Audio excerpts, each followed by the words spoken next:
जय हिंद दोस्तों। तो आज अपन पढ़ेंगे इंग्लिश टीचिंग मेथड के बारे में। और इंग्लिश टीचिंग मेथड में आज अपन लगभग 3 टॉपिक को कवर करेंगे। सबसे पहले अपन टीचिंग ऑफ राइटिंग के बारे में पढ़ेंगे, फिर अपन मूल्यांकन के बारे में यानी इवोल्यूशन के बारे में पढ़ेंगे, फिर अपन निदानात्मक यानी रेमेडियल प्रोग्राम के बारे में, रेमेडियल टीचिंग के बारे में पढ़ेंगे। तो ये 3 कॉन्सेप्ट आज अपन देखेंगे। सबसे पहले अपना वही राइटिंग के बारे में, फिर अपन मूल्यांकन इवोल्यूशन के बारे में, फिर अपन निदानात्मक यानी कि अपने रेमेडियल टीचिंग के बारे में। तो इन 3 टॉपिक को कवर करेंगे। न सिर्फ इन 3 टॉपिक को कवर करेंगे बल्कि चीजों को अच्छे से याद करते चलेंगे। छोटी सी हल्की फुल्की से थोड़ी सी जानकारी। देखो टीचिंग मेथड इतने टफ होते नहीं है, बस कुछ 2-4 बातें होती है जो हमें अच्छे से पकड़ लेनी होती है और उन्हीं के सहारे हमारे जो सारे क्वेश्चन है वो बहुत अच्छे तरीके से अटेम्प्ट हो जाते हैं।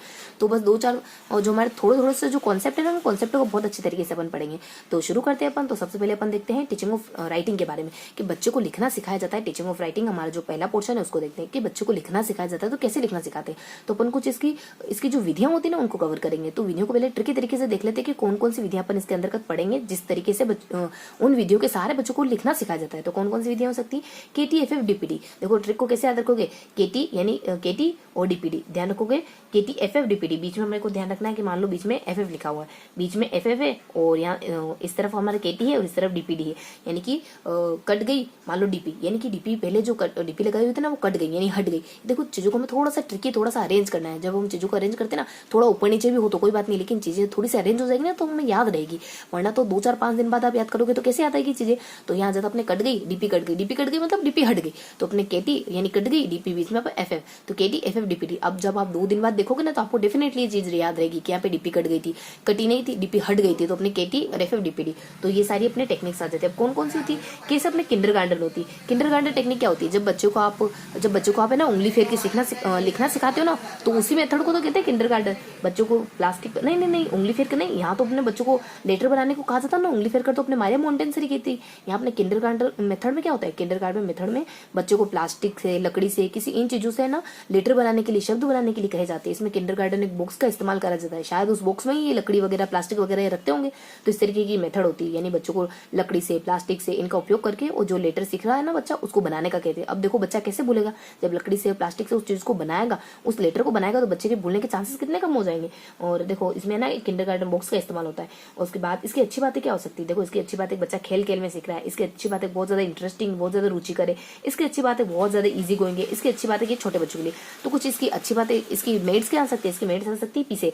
देखो पीसे चाहिए बच्चों को, तो छोटे बच्चों को कह दो कि मैं तुम्हें 2 रुपए दे रहा हूँ, 3 रुपए दे रहा हूँ। बच्चा इतना खुश हो जाता है ना, दौड़ के आपके पास आता है, पैसे करता है ना। देखो छोटे बच्चे बहुत समझते हैं, मोबाइल में समझते हैं बच्चे, पैसों में समझते हैं बच्चे, यानी छोटे बच्चे इतने हाईटेक हो गए हैं आजकल के, है ना। तो अपने पीसे आ जाता है। देखो पीसे अपने ये बहुत ज्यादा मतलब कि देखो ऐसे तो मुझे पता है कि आपको किंडरगार्टन बहुत अच्छे से आती है, लेकिन थोड़ा सा ट्रिकी तरीके से मान लो आपको रिवाइज करना है, तो आप पीसे शब्द बोल के पूरी किंडरगार्टन रिवाइज कर रहे हो, आप लकड़ी बोल के पूरा किंडरगार्टन पद्धति को रिवाइज कर रहे हो, आपको सारे शब्द बोलने नहीं पड़े, तो कितना अच्छा हो जाएगा।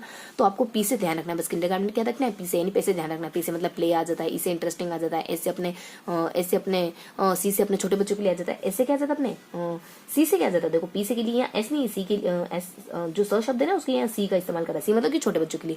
तो ये अपने देख ले किंडरगार्टन के बारे में। नेक्स्ट अपने आ जाती है इसकी डीमेरिट्स क्या है। इसमें बताया जाता है कि देखो डीमेरिट्स इसमें बता रहे कि शायद इसमें ना किंडरगार्टन जो बॉक्स होता है ना उसका इतना इस्तेमाल नहीं करते हैं, हो सकता है उतना इस्तेमाल ना करते हो, लेकिन किंडरगार्टन बॉक्स बताया, ऐसा सुना तो जाता है कि मतलब कि ऐसा जनरली जब भी अपन पढ़ते हैं ना तो यही बताते हैं कि किंडरगार्टन बॉक्स का इसमें यूज होता है। लेकिन इसकी डीमेरिट्स क्या है कि method is not appropriate to use kindergarten box की, इसमें पूरी तरीके से उस बॉक्स का इस्तेमाल नहीं होता। तो ये इसकी डीमेरिट्स है, थोड़ा सा हल्का सा जानकारी में ध्यान रखना इसकी। उसके बाद सेकंड कौन सी आ जाती है? Tracing method. बच्चों को लिखना सिखा रहे हो ना, तो कैसे कैसे सिखा रहे हो? ट्रेसिंग मेथड अपन जो बचपन से लिखना नहीं सीखते वही तरीका है, यानी बच्चों को डॉट डॉट बना दी जाते हैं, बच्चों को लाइनिंग दे दी जाती है, उसको घोटना रहता है बच्चों को। बेसिकली जैसे अपन सीखते हैं ना, यानी बच्चों को जो हाथ पकड़ के अपन, देखो अपनी माएँ क्या करती है, हाथ पकड़ के चौक से अपन घोटते, कितनी बार घोटते अपन स्लेट पे, तभी तो जाके लिखना सीखते हैं। तो ट्रेसिंग मेथड भी कुछ ऐसी होती है, बच्चों को कुछ लाइनिंग दे दी जाती है, तो उसको उन लाइनिंग को बच्चों को उन लाइनिंग को बस फिलअप करना होता है, उन लाइनिंग को बस घोटना होता है बच्चा, तो लिखना सीख जाता है इस तरीके से बच्चा।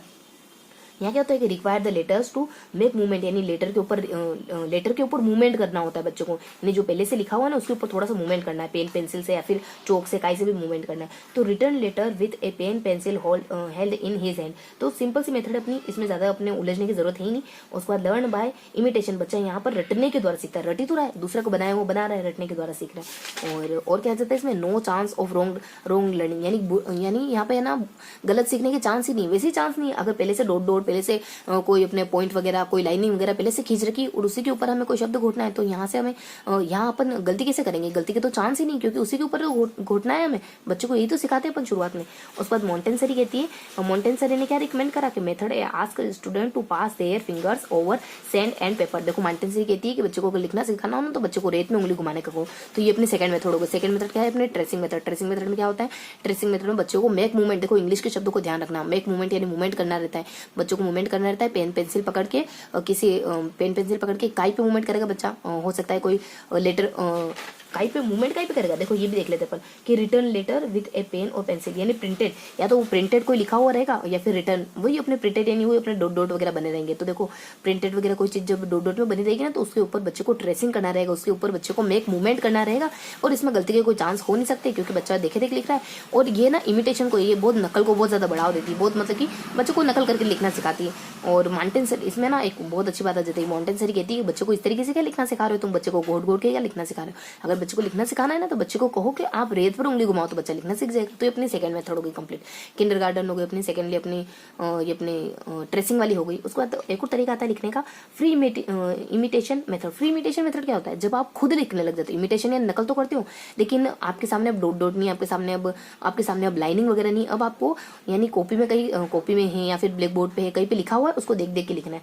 तो उसको देख देख के लिखोगे तो उसके लिए बेलन के द्वारा क्या कहा जाता है कि letter return on flash card के जो बेल है ना, बेल मान लो कोई अपने बेल है, जानवर है ना, तो वो जानवर कह रहा है कि मेरे अनुसार है ना बच्चों को लिखना सिखाओ तो ठीक है, लेकिन मेरे अनुसार बच्चों को ना कॉपी पे लिखना चाहिए, कॉपी पे नहीं लिखना चाहिए, मेरे अनुसार बच्चों को डायरेक्ट फ्लैश कार्ड पे लिखना सिखाओ। इस तरीके की बात करता है। तो बेलन के द्वारा क्या कहा जाता है? बेलन के द्वारा कहा जाता है कि बच्चों को लिखना सिखा रहे हैं, बच्चों को कहो कि आप कॉपी पे क्यों लिख रहे हो, बच्चों को फ्लैश कार्ड पे लिखो। तो बच्चा बेलन कहता है कि return later on flash card. और देखो यहाँ इमिटेशन में क्या होता है, इमिटेशन की कुछ अच्छी बातें क्या हो सकती है, कुछ बुरी बातें क्या हो सकती है। कुछ अच्छी बातें ये हो सकती है कि इसका बच्चे का सेल्फ कॉन्फिडेंस बढ़ता है, बढ़ेगा ही सही जब वो खुद से लिख रहा है। अब वो घोट नहीं रहा है चीजों को, बिंदियों को नहीं घोट रहा है, लाइनों को नहीं घोट रहा है, बल्कि खुद से एक बनाना सीख रहा है। तो वो उसको सेल्फ कॉन्फिडेंस बढ़ेगा। इंडिविजुअल डिफिकल्टीज के बारे में पता चलेगा, आपको पता चलेगा। देखो लाइनिंग पे तो हर बच्चा सही लिख लेगा, डॉट डॉट पे तो हर बच्चा सही लिख लेगा। आपको इंडिविजुअल कठिनाइयों के बारे में पता चलेगा, इसको अ नहीं लिखना आ रहा, इसको ई नहीं लिखना आ रहा, इसको आन लिखना आ रहा, तो किस बच्चे को कौन सा शब्द नहीं लिखना आ रहा है, इसके बारे में जानकारी मिल जाएगी आपको। उसके बाद इसकी बुरी बात है, तो अच्छी बात है देख ली। इसकी बुरी बातें क्या होती है? इसकी बुरी बात ये होती है कि बहुत इसमें ना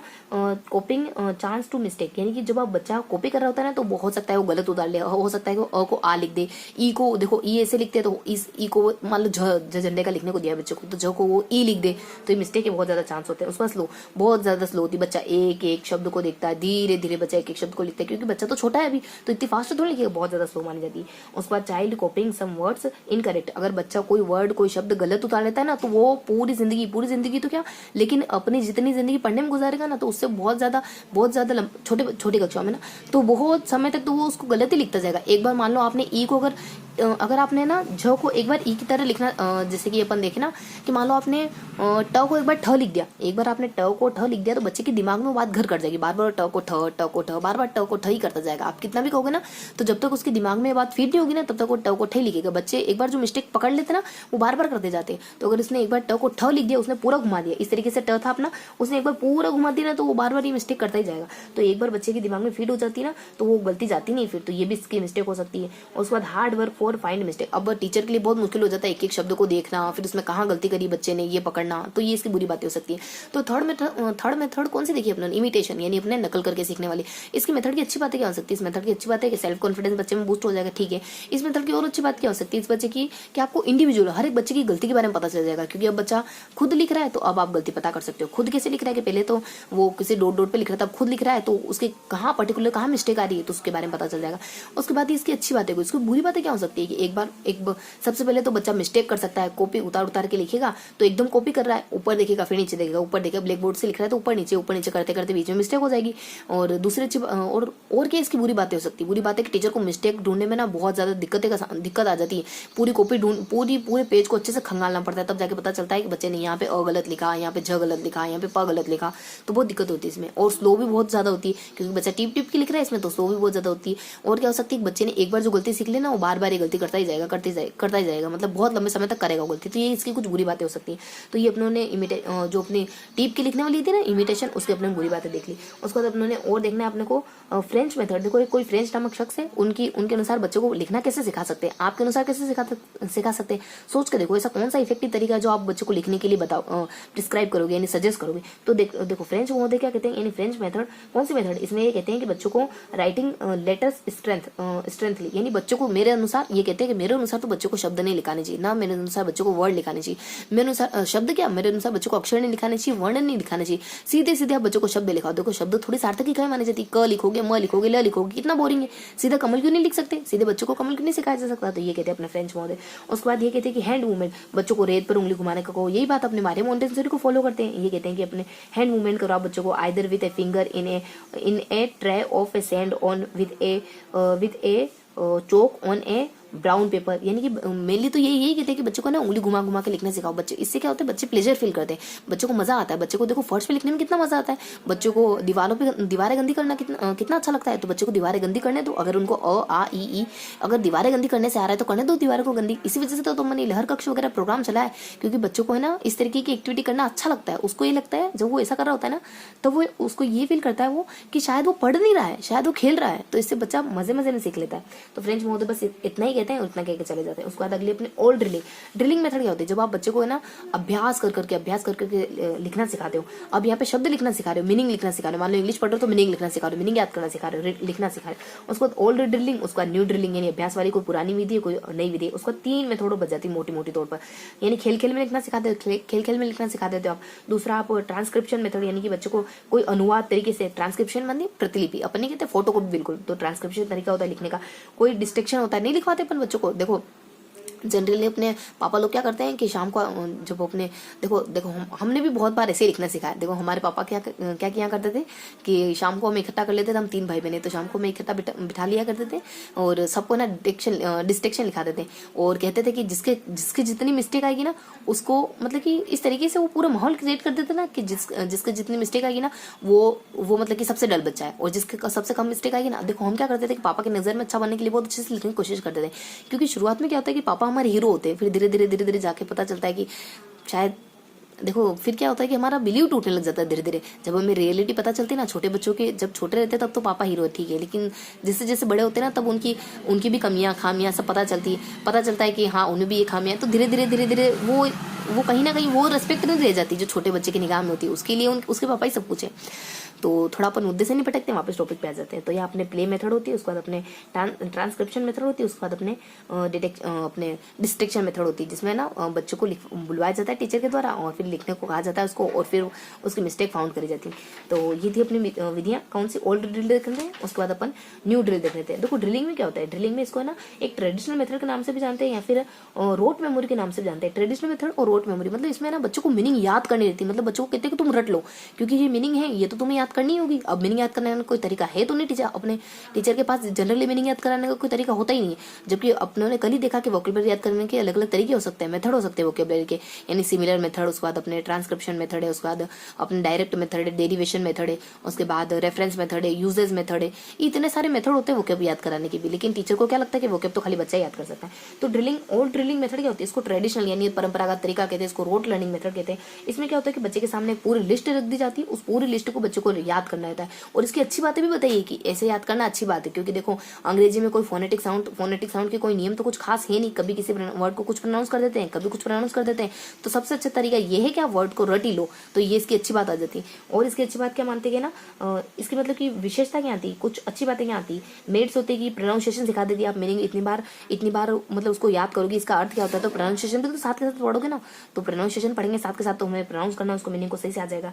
उसके बाद क्रैमिंग इज द बेस्ट, यानी कि आपका रटना सबसे बेस्ट है, क्योंकि इसका कोई नियम वगैरह तो है नहीं। उसके बाद based on principal on fault psychology, ये फोल्ट साइकोलॉजी नहीं जो गलत विज्ञान मनोविज्ञान है ना उस पर बेस्ड है, यानी कि ये मनोविज्ञान की गलत शाखा है, यानी इस तरीके से पढ़ना एक गलत बात होती है। लेकिन ये मेरिट्स में लिखा हुआ है, देखो ये बात मुझे भी हजम नहीं हुआ कि ये मेरिट्स में क्यों लिखा हुआ है, लेकिन फिर भी बता देते अपन कि ये जो होती है ना ये फॉल्ट मनोविज्ञान का, यानी एक जो अपने त्रुटियुक्त मनोविज्ञान होता है ना, उसका हिस्सा है ये। इस तरीके से याद करना त्रुटियुक्त मनोविज्ञान है।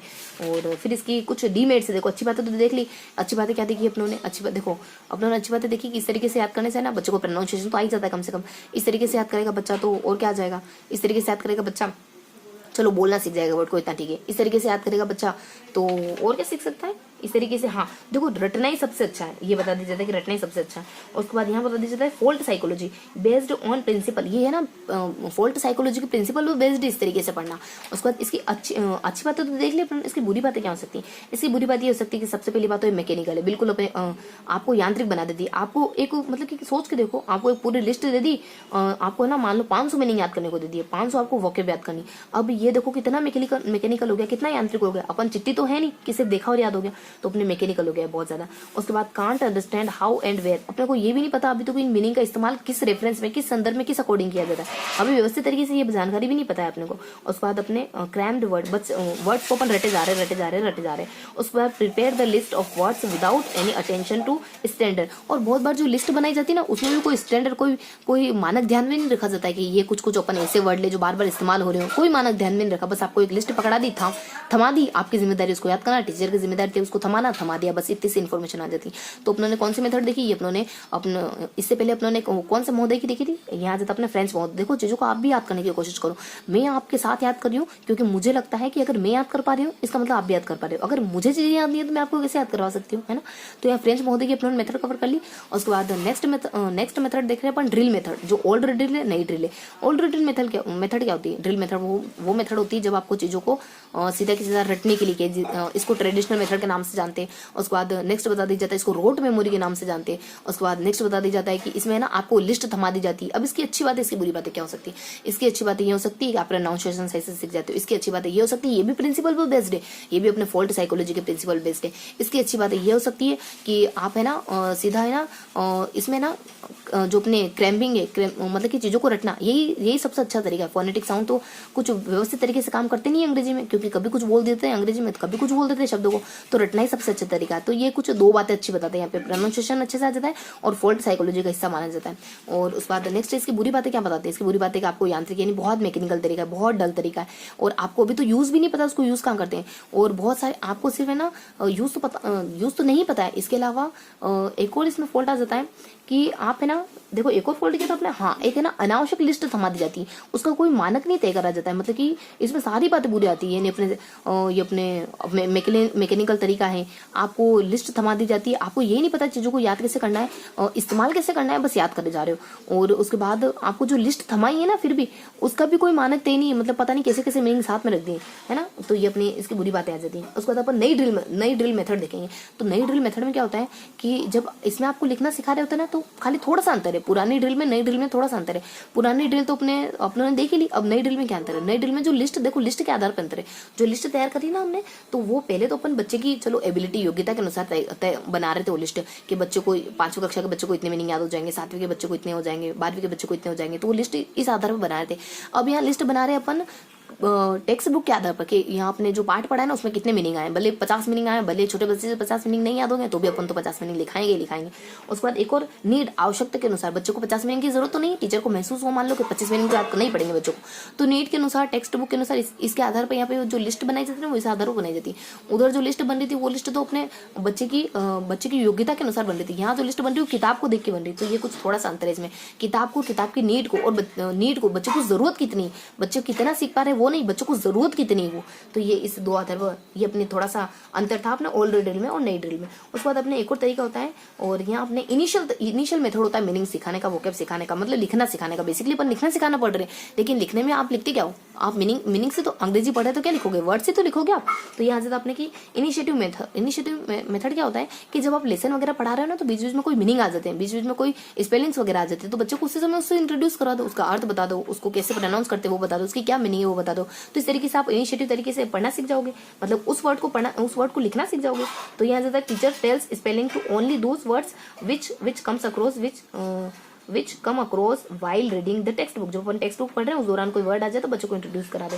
उसके बाद स्पेलिंग आर टोट इनिशिएटिवली, इसमें इनिशिएटिव तरीके से बच्चों को पढ़ा दी जाती है। अब इसकी मेरिट्स क्या है, इसकी अच्छी बात क्या है कि यहाँ पे और रिलेटेड, यहाँ पे आ जाता है कि को रिलेटेड स्पेलिंग विथ रीडिंग, यानी कि थोड़ा सा है ना को रिलेट करके पढ़ाया ना तो पढ़ना थोड़ा आसान हो जाता है। तो ये अपने इनिशिएटिव मेथड थे छोटी से। उसके बाद प्ले वे मेथड क्या होता है, देखो प्ले वे मेथड में क्या करते हैं कि बच्चे के सामने एक शब्द लिख दिया जाता है ब्लैक बोर्ड पे। ब्लैक बोर्ड कहो चौक बोर्ड कहो, क्योंकि ब्लैक बोर्ड तो देखो अब शाम पर कोई कह सकते हैं, अब ग्रीन बोर्ड हो और येलो बोर्ड हो तो अपन चौक बोर्ड कहेंगे। तो चौक बोर्ड पे क्या होता है कि एक शब्द लिख दिया जाता है। अब शब्द में मान लो मैंने लिख दिया मैंने रोंग, WRONG रोंग लिख दिया।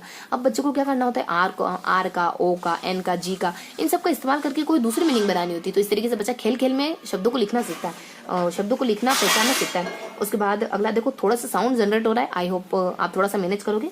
हाँ तो अपन आगे चलते हैं। तो और आ जाता है अपने ट्रांसक्रिप्शन मेथड। ट्रांसक्रिप्शन मेथड क्या होता है, फोटोकॉपी वाली मेथड। कौन सी मेथड होती है, इसमें मेंटल पिक्चर, यानी इसमें कॉपिंग from black board, flash card और बुक, यानी यहाँ पे चीजें लिखी होती है कॉपी पे, ब्लैक बोर्ड पे, फ्लैश कार्ड पे, आपको बस उसको कॉपी करना होता है। और उसके बाद मेंटल पिक्चर ऑफ वर्ड और फिल्मली इन द माइंड। देखो आप क्या करते हो, जब आप कॉपी करते हो तो आप माइंड में पिक्चर बनाते हो, क्योंकि आपने ब्लैक बोर्ड पे देखा, अब आपको कॉपी पे लिखना है। ब्लैक बोर्ड पे लिखा हुआ देखा और कॉपी पे लिखा, इन दोनों के बीच में गैप तो है, तो इस गैप में आपके माइंड में पिक्चर बन जाएगी कि यहाँ पे क्या लिखा हुआ था ब्लैक बोर्ड पे, फिर आप लिखोगे। आपके माइंड में इस तरह की एक पिक्चर बनेगी ना, तो आपके दिमाग में शब्दों के स्पष्ट चित्र, धीरे धीरे स्पष्ट चित्र बनना शुरू हो जाएंगे, यानी फिल्मली इन मतलब कि स्पष्ट रूप से, क्लियरली या फिर एकदम फेयर चित्र बनेंगे आपके माइंड में। तो इस तरह की एक मेथड होती है ट्रांसक्रिप्शन वाली। उसके बाद अपने डिक्टेशन मेथड में क्या होता है, ये वही देखो इसमें ना थोड़ा सा अपवाद, थोड़ी सी ना विपरीत सी बातें आती है डिक्टेशन मेथड में। एक व्यक्ति तो होते हैं वो ये कहते हैं कि इससे ना अपन मीनिंग नहीं सीख सकते, बहुत बेकार सी मेथड है। और जनरली अपन ऐसा मानते हैं कि अगर अपन डिक्टेशन देखो बार थोड़ा सा इसके साउंड में इसके साउंड प्रोड्यूस करने में थोड़ी सी दिक्कत हो रही है मेरे को। तो यहाँ जाता हमने डिक्टेशन, है ना, डिक्टेशन ही कहते हैं ना, डिक्टेशन ही कहा जाता है ना। तो अपन यहाँ एक अपने भाटिया आते हैं ना, भाटिया ही कहते हैं कि इसकी कोई ज्यादा वैल्यू नहीं है, यानी dictation is not so valuable as a device of teaching, यानी सीखने की डिवाइस, यानी सीखने के उपकरण के तौर पर ये इतना वैल्यूएबल नहीं है, ये मेथड इतनी वैल्यूएबल नहीं है आज ऑफ टेक्स्ट स्पेलिंग, और ना ही ये स्पेलिंग सीखने में इतनी मददगार है। लेकिन लास्ट में इसके मेट्स, यानी इसकी अच्छी बात क्या है, इस मेट्स में बताते हैं कि स्पेलिंग्स और वर्ड्स मोर फिल्मली, यानी मोर स्पष्ट तरीके से लिखे जा सकते हैं इन द माइंड, यानी आपके मस्तिष्क में अगर डिक्टेशन लिखवाते हैं ना तो आपके मस्तिष्क में शब्द बहुत अच्छी तरीके से छप जाते हैं, दिमाग में बहुत अच्छी तरीके से छप जाते हैं। लेकिन भाटिया कहते हैं ऐसा होता नहीं है, यानी कि टूल्स, यानी कि लिखना सीखने में इतनी मदद नहीं करती, नहीं स्पेलिंग को सीखने में इतनी मदद करती हुई थी। कुछ इस तरीके की बातें बताई जाती। तो ये अपने पूरा कवर कर लिया ना। हाँ तो ये अपने पूरा कवर कर लिया लिखने की कुछ मेथड के बारे में। तो लिखने की कौन कौन सी मेथड होती है, तो इसको थोड़ा सा ट्रिकी तरीके से देखे ना अपन, कौन कौन सी देखी। देखो मैंने क्या कहा था, मैंने किस तरीके से याद करना अपने को, KTFF और KTFF DFD क्या याद करा था अपने, KTFF DAD, कट गई क्या, DP कट गई, यानी DP हट गई, यानी 24 घंटे होगा ना, कितने DP 24 घंटे नहीं, तो अपने मतलब DP हट गई, मान लो हटा दी उन्होंने, तो KT आ जाता है। उसके बाद अपने DPD आ जाता है, बीच में अपने क्या आया था, KT DPD, बीच में क्या था, FF आया था।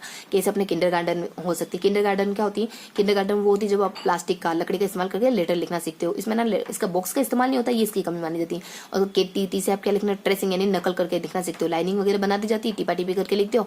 तो इसमें ना अपने इमिटेशन के थ्रू लिखा जाता है, इसमें गलती की बहुत कम चांस होते हैं। हमारे माउंटेन सर आके कहती है कि ऐसे मत सिखाओ यार, लिखना बच्चों को सिखाई रहे हो तो बच्चों को रेत पर उंगली घुमा के लिखना सिखाओ। तो ये बात आ जाती है। KT उसको FF आ जाती है। FF कौन सी मेथड अपनी, देखो एक तो अपनी फ्रेंच महोदय वाली थी और अपने फ्री वाली थी। फ्री आप लिखते हो तो सेल्फ फ्री मतलब कि आपको टीपना होता है, यहाँ पे भी टीपना होता है, ब्लैक बोर्ड से, फ्लैश कार्ड से या फिर किताब से। तो इस तरीके से आप लिख रहे होते चीजों को। जब इस तरीके से चीजों को लिखते ना अपन, तो इससे अपना सेल्फ कॉन्फिडेंस बढ़ जाता है। और इससे और क्या अच्छी बात हो सकती है, इससे ना आप बच्चे की इंडिविजुअल, यानी हर एक बच्चे की गलतियों के बारे में पता चल जाता है। ये इसकी अच्छी बातें हो सकती है। इसकी बुरी बातें क्या हो सकती है, इसकी बुरी बातें हो सकती है कि बच्चों को बच्चा बहुत ज्यादा मिस्टेक करता है। एक बार जो मिस्टेक कर लेता है ना, मतलब इसमें मिस्टेक भी हो सकती है, देखिए मिस्टेक उसके लंबे समय तक बनी रहती है। टीचर को मिस्टेक फाउंड करने में, टीचर को मिस्टेक निकालने में बहुत ज्यादा दिक्कत आती है इसमें। और क्या इसकी बुरी बात देखी थी, इसकी बुरी बात, हाँ तो ये अपने कुछ कमियां थी। इसको एक और कमी देखी थी ना अपने, कुछ एक और कमी मिस हो रही। हाँ ये बहुत स्लो विधि मानी जाती है। और इसमें अपने बेल महोदय आ जाते हैं। बेल महोदय के द्वारा क्या बात कही जाती है, देखो यहाँ बेल महोदय के द्वारा बात कही जाती है कि इस तरीके से ना क्या कही जाती है, देखो बेल मैंने कुछ कहा था ना कि लेटर रिटर्न, हाँ कि बेल महोदय कहते हैं कि आपको ना कॉपी पे नहीं लिखना है।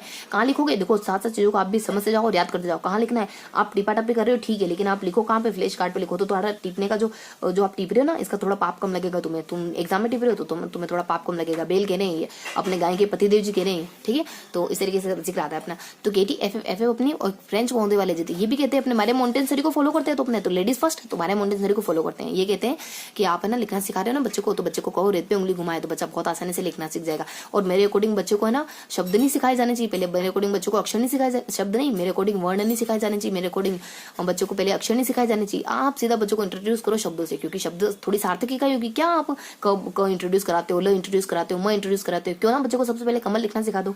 तो ये अपने फ्रेंच मोड है। उसके बाद केटी एफ एफ डीपीडी, डी से अपने डी ला जाती है ड्रिल, यानी ओल्ड ड्रिल है। फिर अपने नई अपनी केटी एफ एफ डीपीडी, डी से अपने वो जो डी है ना फर्स्ट वाला डी, उससे अपने ओल्ड ड्रिल भी हो जाएगी, उसके बाद नई ड्रिल भी हो जाएगी। पी से अपने, पी से कौन सी हो जाएगी अपने, पी से अपने देखिए ना, फिर अपने पी से कौन सी देखी अपने, पी से अपने देखी प्ले मेथड, बहुत इजी कोई मेथड है। तो उसके बाद लास्ट वाले डी से कौन सी देखी अपने, लास्ट वाले डी से अपने देखी डिक्टेक्शन वाली मेथड देखी। तो मतलब कि ड्रिपीडी ओल्ड ड्रिपीडी यानी कि पुरानी ड्रिल मशीन, यानी ड्रिल मशीन क्या, पुरानी ड्रिल यानी पुराने अभ्यास वाली, और नए अभ्यास वाली। पुराने अभ्यास वाली क्या है, ये कहती है इसको ट्रेडिशनल मेथड के नाम से जानते हैं सबसे फर्स्ट ऑफ ऑल। इसको अपन दूसरा तरीके किस नाम से जानते हैं, इसको ट्रेडिशनल के नाम से भी जानते हैं, इसको अपन रोट लर्निंग के नाम से भी जानते हैं। और ये जो मेथड होता है ना, ये आपको ड्रिल यानी कि अपने इमिटेशन यानी आपको नकल, एक और जिक्र आया था ना लिस्ट, हाँ देखो इसको ट्रेडिशनल के नाम से जानते हैं, इसको अपन रोट मेथड के नाम से जानते हैं। इसमें आपको लिस्ट थमा दी जाती है कि इस लिस्ट है और आपको याद करना है। इसकी अच्छी बात क्या हो सकती है कि आप प्रोनाउंसिएशन, कम से कम प्रोनाउंसिएशन सीख जाते हो, इसकी अच्छी बात ये हो सकती है। इसकी दूसरी अच्छी बात क्या हो सकती है, प्रोनाउंसिएशन तो सीख जाते हो ठीक है। और इसके बाद ये जो है ना, ये जो तरीका है ना, ये अपने जो फोल्ट साइकोलॉजी, ये जो प्रिंसिपल है ना इस तरीके से याद करना, वो फोल्ट साइकोलॉजी का हिस्सा माना जाता है। उसके बाद अपने जो नई, उसके बाद इसके बाद जो अपनी आई ना नई ड्रिल जो नई तरीके से अभ्यास करने की मेथड है ना, वो और पुरानी, इसमें खाली सिर्फ एक चीज का अंतर है क्या, कि वहां पे जो लिस्ट थमाई जाती थी आपको मीनिंग याद करने की, वो बच्चों की योग्यता के अनुसार होती थी। यहाँ पे जो लिस्ट थमाई ना आपको मीनिंग याद करने की, वो आपके टेक्स्ट बुक के अकॉर्डिंग है, टेक्स्ट बुक की आवश्यकताओं के अकॉर्डिंग है, वहाँ आपकी योग्यता के अकॉर्डिंग नहीं, यहाँ आवश्यकता के अकॉर्डिंग आपको एक लिस्ट थमा दी जाती है, उसको आपको याद करना होता है, मतलब मीनिंग्स को याद करना होता है। तो ये अपने डीडी अपने दोनों देख ली। उसके बाद अपने पी से कौन सी, प्ले वे मेथड, प्ले वाली कौन सी होती है, इसमें है ना ब्लैक बोर्ड पे, अब चौक बोर्ड पे कुछ शब्द लिख दी, कुछ अपने शब्द लिख दी जाता है। उस शब्दों से आपको जो उसमें जो अक्षर इस्तेमाल हुए, जो वर्ण इस्तेमाल हुए ना, जो वर्ण इस्तेमाल हुए ना, उनको थोड़ा सा आगे पीछे करके नया शब्द बनाना होता है। इस तरीके की मेथड होती है। उसके बाद अपने पी हो गया प्ले वाली, लास्ट में अपने डिक्टेशन वाली में भाटिया जाता है। भाटिया कहता है ना कि मेरे अकॉर्डिंग तो ये ना तो आपके सीखने में ज्यादा मदद करते हैं, टीचिंग में। कौन सी टीचिंग में, देखो थोड़ा सा और जिक्र करते हैं। टीचिंग कौन सी, यहाँ से डिवाइस ऑफ टीचिंग, यानी ये अपने उपकरण, यानी सीखने का बहुत अच्छा उपकरण नहीं है ये विधि, और नहीं आपको स्पेलिंग अच्छे से सिखा सकती है। लेकिन इसकी अच्छी बात क्या है कि ये स्पेलिंग को बहुत फिर्मली, बहुत स्पष्टली, बहुत व्यवस्थित तरीके से आपको स्पेलिंग पढ़ना सिखा देती है। तो ये अपनों देख लिया ना, ये अपनों ने पूरा पोर्शन कवर कर लिया टीचिंग ऑफ राइटिंग के बारे में, यानी आपको लिखना सिखाने के कौन कौन से तरीके हो सकते हैं, कौन कौन से तरीके। डीपी कट गई, यानी केटी डीपी, देखो डीपी वो भी होती है ना अपने, एक बिजली वाली डीपी है ना, एक पूरी डीपी लगी रहती है, उसमें वायर कनेक्शन होता है, बहुत सारे वायर कनेक्शन होते हैं, वहाँ पे अपने इलेक्ट्रिसिटी प्रोड्यूस होती है, फिर स्टोर होती है। तो अपने आ जाता है कट गई, मान लो वो कट गई, वैसे समझो तो वैसे समझ सकते हो। तो अपने यहाँ अपने आ जाता है कि या फिर अपने डीपी वो स्टेटस वो अपने व्हाट्सएप वाली समझ सकते हो, तो अपने केटी आ जा सकता है। उसके बाद अपने डीपीडी आ सकता है, और बीच में क्या जाता है एफ, बीच में क्या आता है एफ। तो यहाँ पे केटी, उसका डीपीडी, उसके बीच में एफ आया था। तो ये अपने सारी मेथड अपनों ने इस तरीके से देख ली। अब अपन क्या देखेंगे, अब अपन देखो अब अपने को देखना है, ये फर्स्ट पोर्शन अपना पूरा कवर हो गया। अब अगला पोर्शन है अपना इवोल्यूशन के बारे में, मूल्यांकन के बारे में। उसके बाद अगला पोर्शन देखेंगे अपन, इस पोर्शन के बाद अपन अगला पोर्शन देखेंगे रेमेडियल टीचिंग के बारे में, कि जो अपन करते हैं ना निदान उपचार, हिंदी में अपन पढ़ते हैं ना निदान उपचार, वो क्या होता है। तो फटाफट से अपन अब मूल्यांकन पे आ जाते हैं। तो मूल्यांकन वाला पोर्शन अपन देखेंगे। एक सेकंड, थोड़ा सा मूल्यांकन वाले पोर्शन में थोड़ा सा गैप है ना, बीच में थोड़ा सा कुछ और नोट्स बने हुए हैं, और यहाँ आ जाता अपने। हाँ, तो अपन यहाँ से शुरू करेंगे। अब अपन यहाँ से शुरू करेंगे, तो यहाँ से शुरू करेंगे अपन मेथड ऑफ इवैल्यूएशन के बारे में, जो अपना सेकंड टॉपिक है। और उसके बाद अपना थर्ड टॉपिक है ना, आपको दिख रहा है, देखो थोड़ा सा मैं अरेंज कर देती हूँ। हाँ, तो अपन यहाँ देखेंगे मेथड ऑफ इवैल्यूएशन के बारे में, मूल्यांकन के बारे में। फिर अपन देखेंगे रेमेडियल टीचिंग के बारे में, कि निदानात्मक, देखो अपन देखते हैं ना निदान करना, डायग्नोस करना, उपचार करना। तो यहाँ देखेंगे अपन निदान और डायग्नोस और उपचार, रेमेडियल टीचिंग के बारे में, निदान और उपचार के बारे में देखेंगे।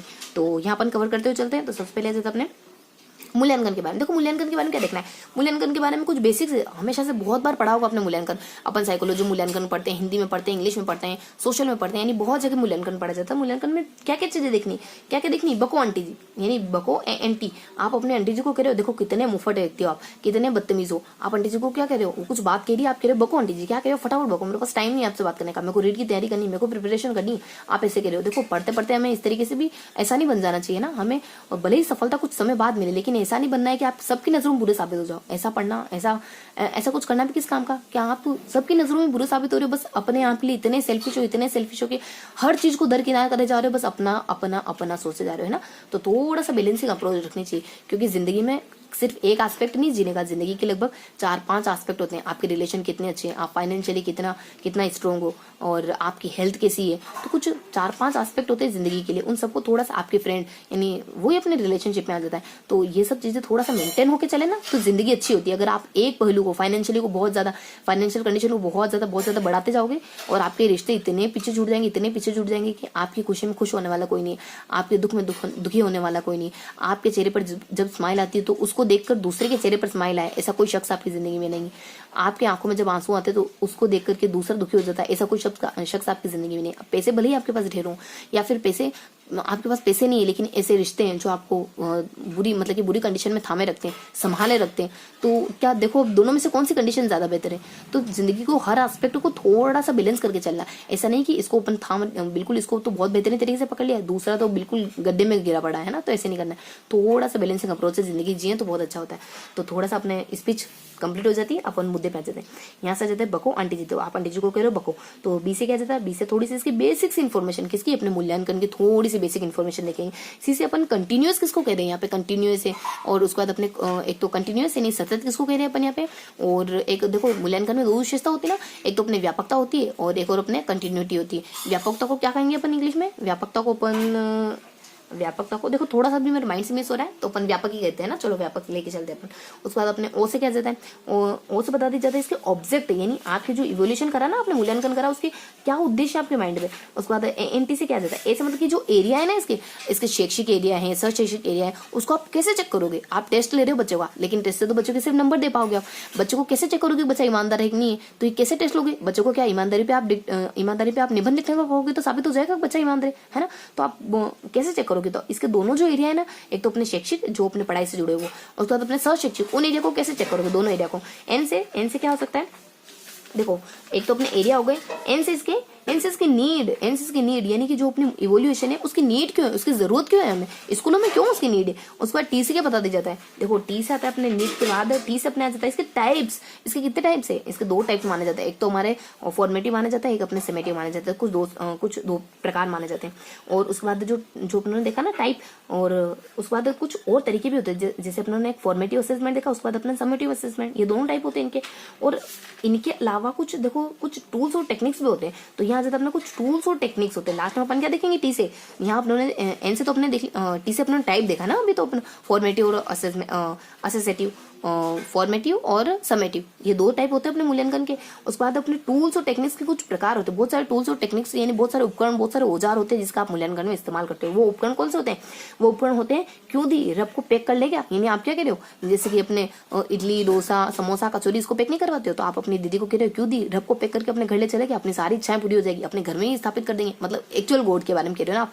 तो इस तरीके से देखो चीजों को थोड़ा सा हमें खुश होते हुए फ्रीली माइंड से और बिल्कुल बिंदास होकर पढ़ना है, तो चीजें बहुत बेहतरीन तरीके से याद होगी। क्यों डिप्रेस्ड हो चीजों को लेकर के, ये चीजें याद नहीं होगी क्यों नहीं याद होगी? कुछ 5-7 पन्ने आपको याद नहीं हो पाएंगे, 5-7 पन्ने आपको इतना परेशान कर देते हैं। चीजों को अपन इस तरीके देखो थोड़ा सा नजरिया बदलते ना। अभी देखो सच बताऊं, आपको पढ़ाने से पहले, आपके सामने आने से पहले मुझे भी चीजें ऐसा लग रहा था कि इतनी सारी चीजें, यानी ये पढ़ो, इसके कॉन्सेप्ट को देखो, इसके कौन कौन से उपकरण होते हैं उनको देखो, इन चीजों को याद करो। लेकिन जब आप मतलब कि थोड़ा सा पॉजिटिव माइंडसेट लेके जब पढ़ाना शुरू करते हो ना, पढ़ना या फिर पढ़ाना शुरू करते हो ना, तो चीजें वैसी ही होने लग जाती है। जब आप जैसा ओरा चीजों को देते हो ना, जैसी वाइब चीजों के लिए छोड़ते हो ना, वैसी वाइब आपके रिटर्न में आती है। तो आप चीजों को थोड़ा पॉजिटिवली होकर देखो, बहुत अच्छा समझ आएगी चीजें। तो यहाँ जाता अपने बको ANT, कुछ चीजें कुछ शब्द ही तो है, कुछ पन्ने ही तो है, उन्हीं को तो याद करना है। क्या ये पन्ने इतने हावी हो जाते हैं हम पर, इतने बड़े इंसान पर, इतने बड़े हमारे ह्यूमन माइंड पर, जो क्या क्या कर सकता है ना, तो उस ह्यूमन माइंड पर इतने हावी हो जाते हैं कि हम इतने परेशान हो जाते हैं 5-7 पन्नों को देखकर, है ना। तो अपन शुरू करते हैं। देखो मुझे भी कोई बहुत सारी चीजें याद नहीं है, लेकिन फिर भी पॉजिटिविटी क्या करें, है ना। तो यहाँ शुरू करते हैं अपने बको आ जाता है ANT के बारे में। तो BCO आ जाता है, उसके बाद ANT आ जाता है। देखो बी से क्या, इसकी बेसिक इन्फॉर्मेशन आ जाती है। बेसिक इन्फॉर्मेशन क्या आ जाती है कि अपने NEP यानी नेशनल एजुकेशन पॉलिसी जो है ना 1986 की, उसके दौरान इसको लाया गया था, उसके दौरान इसको इंट्रोड्यूस करा गया था। उसके बाद थोड़ी सी इन्फॉर्मेशन आ जाती है इसको क्यों लाया गया कि स्टेप ऑफ एग्जामिनेशन रिफॉर्म, के एग्जाम को थोड़ा सा सुधार पाए, यानी एग्जाम को जो तरीका बहुत बेकार है उसको सुधार पाए, इस वजह से इसको लेके आए। मतलब बच्चों की एग्जाम बहुत गलत तरीके से ली जाती है, यानी पूरे साल भर में 1-2 बार एग्जाम होती है, बच्चा कितना डिप्रेस्ड फील कर देता है, क्यों ना आप हर रोज बच्चे का एग्जाम लो। तो ये कुछ बेसिक इन्फॉर्मेशन है, इसमें थोड़ी सी बेसिक इन्फॉर्मेशन आ जाती है कि ये जो है ना ये सारे एस्पेक्ट को कवर करता है, यानी इसमें आपके जो कौन कौन से एस्पेक्ट आ जाते हैं, इसमें आपके दोनों ही एस्पेक्ट आ जाते हैं, यानी कि आपके जो को करिकुलम एक्टिविटीज है वो भी आ जाती है, उसके बाद करिकुलम एक्टिविटीज भी आ जाती है। ये कंटिन्यूटी का मतलब ये होता है कंटिन्यूटी ऑफ टेस्टिंग विथ एक प्रॉपर गैप के साथ आपको बार बार बच्चों को टेस्ट लेना है। तो ये जो 2 एस्पेक्ट है ना अपने करिकुलम एक्टिविटीज, को करिकुलम एक्टिविटीज, ये दोनों इसमें शामिल होते हैं। तो ये देखिए अपने कुछ बेसिक सी इन्फॉर्मेशन, क्या देखा बेसिक सी इन्फॉर्मेशन में, ये देखा कि जो 1986 की जो अपनी न्यू एजुकेशन पॉलिसी थी ना उसके तहत इसको लाया गया। भाई क्यों लाया गया इसको लाया गया कि आप एग्जाम का जो तरीका है ना उसमें थोड़ा सा सुधार करो। इसको लाया गया कि आप को करिकुलम एक्टिविटी का भी टेस्ट लो, ऐसा नहीं कि करिकुलम एक्टिविटी का ही ले जा रहे हो। और उसके बाद बच्चों का टेस्ट को करिकुलम एक्टिविटी ये व्यापकता हो गई, उसके बाद कंटिन्यूटी से टेस्ट लो, उसके बाद बार बार बच्चों का टेस्ट लो। तो ये कुछ बेसिक्स इन्फॉर्मेशन इसके बारे में थी। उसके बाद सी से मतलब कि कंटिन्यूटी में क्या आता है, देखो कंटिन्यूटी में क्या आता है, पूरे साल भर आपका टेस्ट लेना कंटिन्यूटी का हिस्सा है। बच्चे का पूरे साल भर क्या क्लास टेस्ट लेना है, यूनिट टेस्ट लेना है, रेमेडियल टेस्ट लेना है, बीच बीच में कभी कभी टेस्ट लेते रहना। उसके बाद लास्ट में अपने यूनिट टेस्ट है, रेमेडियल टेस्ट है, और मेक द इवोल्यूशन रेगुलर, इस तरीके से इवोल्यूशन को रेगुलर करना है, मतलब कंटिन्यू करना है। और उसके बाद और बता दी जाता है, देखो ये जो बाकी सारा पोर्शन है ना ये व्यापकता पे बता रहा है कि व्यापकता के अंदर कौन कौन सी चीजें आती है। तो देखो व्यापकता में क्या क्या आता है, व्यापकता में आपके स्कूलिस्टिक यानी कि अपने शैक्षिक भी आता है, उसके बाद सशैक्षिक एरिया भी आते हैं। शैक्षिक एरिया में कौन कौन सी चीजें आती है, शैक्षिक एरिया में आ सकती है आपके करिकुलम एरिया में आपके सब्जेक्ट आ सकता है, और सब्जेक्ट है आपके उसके बाद स्पेशल एरिया ऑफ स्कूलिस्टिक एस्पेक्ट में क्या आ सकता है आपके, अच्छा को स्कूलिस्टिक। तो देखो आपके इसको जो अपने शैक्षिक है, देखो मैं शैक्षिक कहूंगी शैक्षिक कहूंगी, तो अपने स्कूलिस्टिक और को स्कूलिस्टिक। तो अपने स्कूलिस्टिक में क्या आ जाता है, आपके सब्जेक्ट वगैरह के बारे में पढ़ना इसमें आ जाता है। उसके बाद को स्कूलिस्टिक में क्या आ जाता है, आपके एटीट्यूड है, मतलब आपका नजर, एटीट्यूड का मतलब वो नहीं है जो आप किसी से बात नहीं करते हो, लड़ाई हो जाती है तो मैसेज नहीं करोगे सामने से, 3 दिन तक बात नहीं करोगे, फिक्स है 3 दिन के बाद 4 दिन बात कर लोगे, वो नहीं। आपके दृष्टिकोण को, आपके नजरिए को, आप चीजों को किस तरीके से देखते हो, वो आपका एटीट्यूड होता है, वो आपका नजरिया होता है। आपको पत्थर में भगवान दिखते हैं, भगवान में पत्थर दिखते हैं, वो आपका एटीट्यूड होता है। तो यहाँ आपने एटीट्यूड के बारे में, उसके बाद आपकी वैल्यूज के बारे में, उसके बाद आपकी एक्टिविटीज के बारे में, को करिकुलम एक्टिविटी, ये सारे इसके ना पहलू होते हैं। तो इसमें कौन कौन से पहलू होते हैं, ये दोनों में पहलू बता दी। आपके जो शैक्षिक होते हैं उसमें आपकी पढ़ाई लिखाई सब्जेक्ट वगैरह आ जाते हैं, सशैक्षिक होते हैं उसमें आपकी वैल्यूज आती है और आपकी एटीट्यूड वगैरह आते हैं, आपका दृष्टिकोण मतलब आपका दृष्टिकोण वगैरह आ जाता है। उसके बाद को करिकुलम एक्टिविटी जो सारी वो इसके अंतर्गत आ जाती है। उसके बाद ये जो एरियाज होते हैं अगर ये थोड़े से बढ़ेंगे तो आपके कौन कौन से एरिया में विकास होगा। अगर आपका जो शैक्षिक एरिया बढ़ा ना तो आपके दिमाग का विकास होगा, आपके कोग्निटिव एस्पेक्ट का विकास होगा। आपका जो सशैक्षिक एरिया बढ़ा ना, वैल्यू वाला, मूल्य वाला, वो वाला, अगर वो बढ़ा ना तो आपके सामाजिक एस्पेक्ट का अच्छे से विकास होगा। और इनको चेक कैसे करते हैं, तो जो अपना पहला है ना शैक्षिक वाला, इसको चेक करने के तो अपने वही टेस्ट वगैरह है, कोई क्लास टेस्ट वगैरह है, एग्जाम वगैरह ये है। उसके बाद अपने जो सशैक्षिक एरिया उसको कैसे चेक करोगे, उसको चेक करने के कुछ तरीके हो सकते हैं। उसको चेक करने के तरीके क्या हो सकते हैं, ऑब्जर्वेशन है, आप बच्चों को ऑब्जर्व करोगे, चेकलिस्ट वगैरह है, रेटिंग स्केल वगैरह, एनेक्डोटल वगैरह है, पोर्टफोलियो वगैरह है ना, तो क्वेश्चनरी वगैरह है, क्वेश्चन बनाना, इस तरीके से आप उसको चेक कर सकते हो। तो ये कुछ बेसिक सी इन्फॉर्मेशन देखी अपनों ने। यहाँ कंटिन्यूस सी से अपने को कंटिन्यूस के बारे में बताना था, तो अपने ने कंटिन्यूटी के बारे में तो पढ़ा ही पढ़ा, साथ में अपनों ने उसके व्यापकता के बारे में भी पढ़ लिया, यानी कि उसका जो दायरा कहाँ तक फैला हुआ है ना मूल्यांकन का, वो भी पढ़ लिया अपनों ने।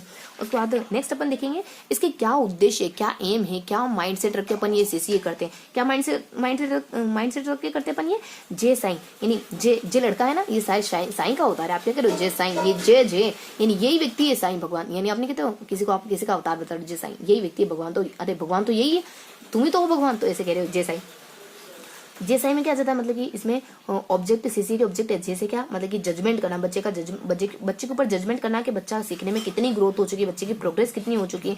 और उसके बाद लर्निंग इन्वायरमेंट, बच्चों को उसके बाद आपको लर्निंग, देखो यहाँ आ जाता है बच्चे की जजमेंट करना, कुल मिलाकर के बच्चे को बताना आपको कि बच्चा कितने पानी में है और कितने सतह पर है। उसके बाद जैसे जजमेंट, उसके बाद ऐसे आ जाता अपने के सेल्फ इवोल्यूशन, बच्चा अपने सेल्फ इवोल्यूशन खुद कर पाए, इवोल्यूशन खुद कर पाए।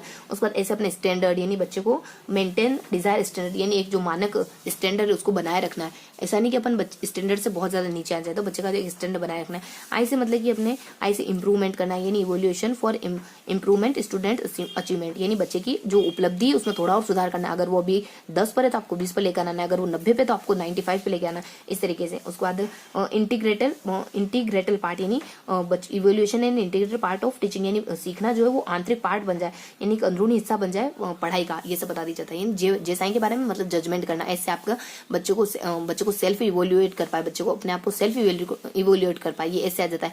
उसके बाद एक और ऐसे क्या बताया जाता है, एक और ऐसे अपनाया जाता है स्टैंडर्ड, एक मानक को तय करना आ जाता है।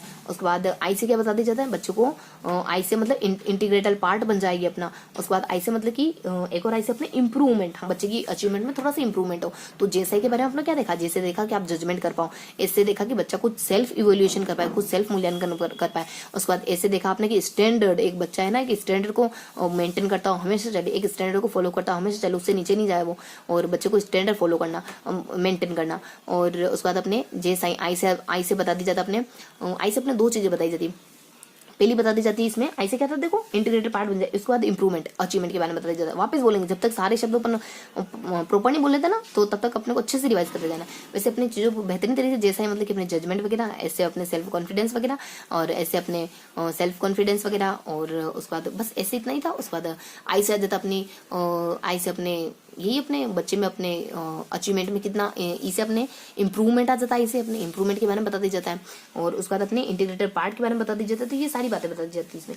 और यानी कि आप इन चीजों को देख करके, जेसाई को देख करके आप सीसी कर रहे हो, इन ऑब्जेक्ट को, इन उद्देश्यों को ध्यान में रख के आपको सीसी करना है। उसके बाद यहाँ बता दी जाती है इसके टाइप्स के बारे में। देखो एक टाइप होता है अपने स्कॉलिस्टिक यानी शैक्षिक, दूसरा टाइप हो सकता है अपने को स्कॉलिटिक यानी सशैक्षिक। अगर इन चीजों को आप चेक करोगे तो कैसे चेक करोगे, कैसे नापोगे इन चीजों को, तो ये कुछ तरीके होते हैं अपने इन चीजों को नापने के। शैक्षिक चीजों को नापोगे तो कैसे नापोगे, सशैक्षिक चीजों को नापोगे तो कैसे नापोगे, इसमें आती कौन कौन सी चीजें, और इसके टूल्स टेक्निक क्या हो सकते हैं, कितने गैप पे नापोगे, क्या पूरे साल भर नापते रहोगे, पूरे साल भर टेस्ट लेते रहोगे, बार बार टेस्ट लेते रहोगे, क्या करोगे, यहाँ क्या कौन कौन सी चीजें आती है, सशैक्षिक में कौन कौन सी चीजें आती है वो तो पता चले। अब उनको नापते कैसे, कितने गैप पे नापेंगे, ये सब उनको ग्रेड कैसे देंगे, ये सब जानकारी। तो देखो इसमें कुछ 4 चीजें आती है। कौन सी, इसकी टेक्निक क्या हो सकती है, इनके टूल्स क्या हो सकते हैं, कितने गैप पे आप नापोगे, और रिपोर्ट कैसे करोगे, यानी अच्छा कहोगे बच्चे को, बुरा कहोगे, ए ग्रेड कहोगे, थर्ड ग्रेड कहोगे, 50 नंबर दोगे, 100 नंबर दोगे, कैसे लास्ट में कैसे उसको कैसे उस पर लेबल लगाओगे। तो वैसे तो लेबलिंग गलत होती है, लेकिन फिर भी अपन बच्चों को बताएंगे तो सही ना वो कहाँ स्टैंड कर रहा है। तो अपने पर्टिकुलर एरिया, देखो आप स्कूल में आप क्या नापोगे, बच्चे के सब्जेक्ट नापोगे। तो सब्जेक्ट कैसे नापोगे, उसकी टेक्निक्स वगैरह, उसके टूल्स वगैरह, उसके टाइम पीरियड वगैरह, उसके बाद रिपोर्टिंग वगैरह, यहाँ रिपोर्टिंग वगैरह। टेक्निक क्या हो सकती है, आप ओरल टेस्ट ले सकते हो, आप रिटर्न टेस्ट ले सकते हो, आप प्रैक्टिकल दे सकते हो, आप बच्चों को असाइनमेंट दे सकते हो, और प्रैक्टिकल वर्क के बाद अपन प्रोजेक्ट वगैरह दे सकते हैं। तो ये सब टेक्निक होती है, यही सब टूल्स भी होते हैं।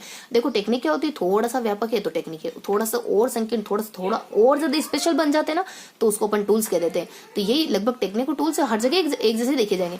तो ये अपने टेक्निकल टूल्स होते हैं। आप टेस्ट से हैं, और राइटिंग मतलब रिटर्न टेस्ट है, ओरल टेस्ट है, उसके बाद प्रोजेक्ट है, उसके बाद असाइनमेंट है, और उसके बाद प्रैक्टिकल वर्क है। इन सब तरीकों से आप बच्चे को सब्जेक्ट को नाप सकते हो।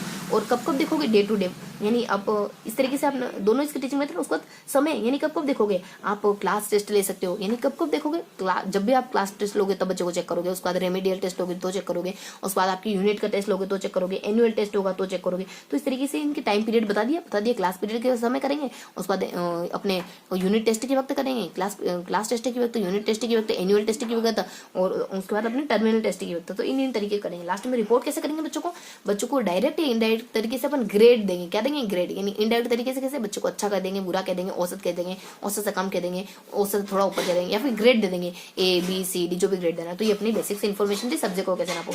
उसके बाद जो सब्जेक्ट के साथ पढ़ाए जाते हैं ना, देखो सब्जेक्ट के साथ और क्या क्या सशैक्षिक चीजों में क्या क्या आता है। सशैक्षिक आपका सामाजिक एस्पेक्ट आता है, आपका मनोसामाजिक, यानी आपकी इंटरेस्ट, आपकी मनोसामाजिक में क्या क्या आता है।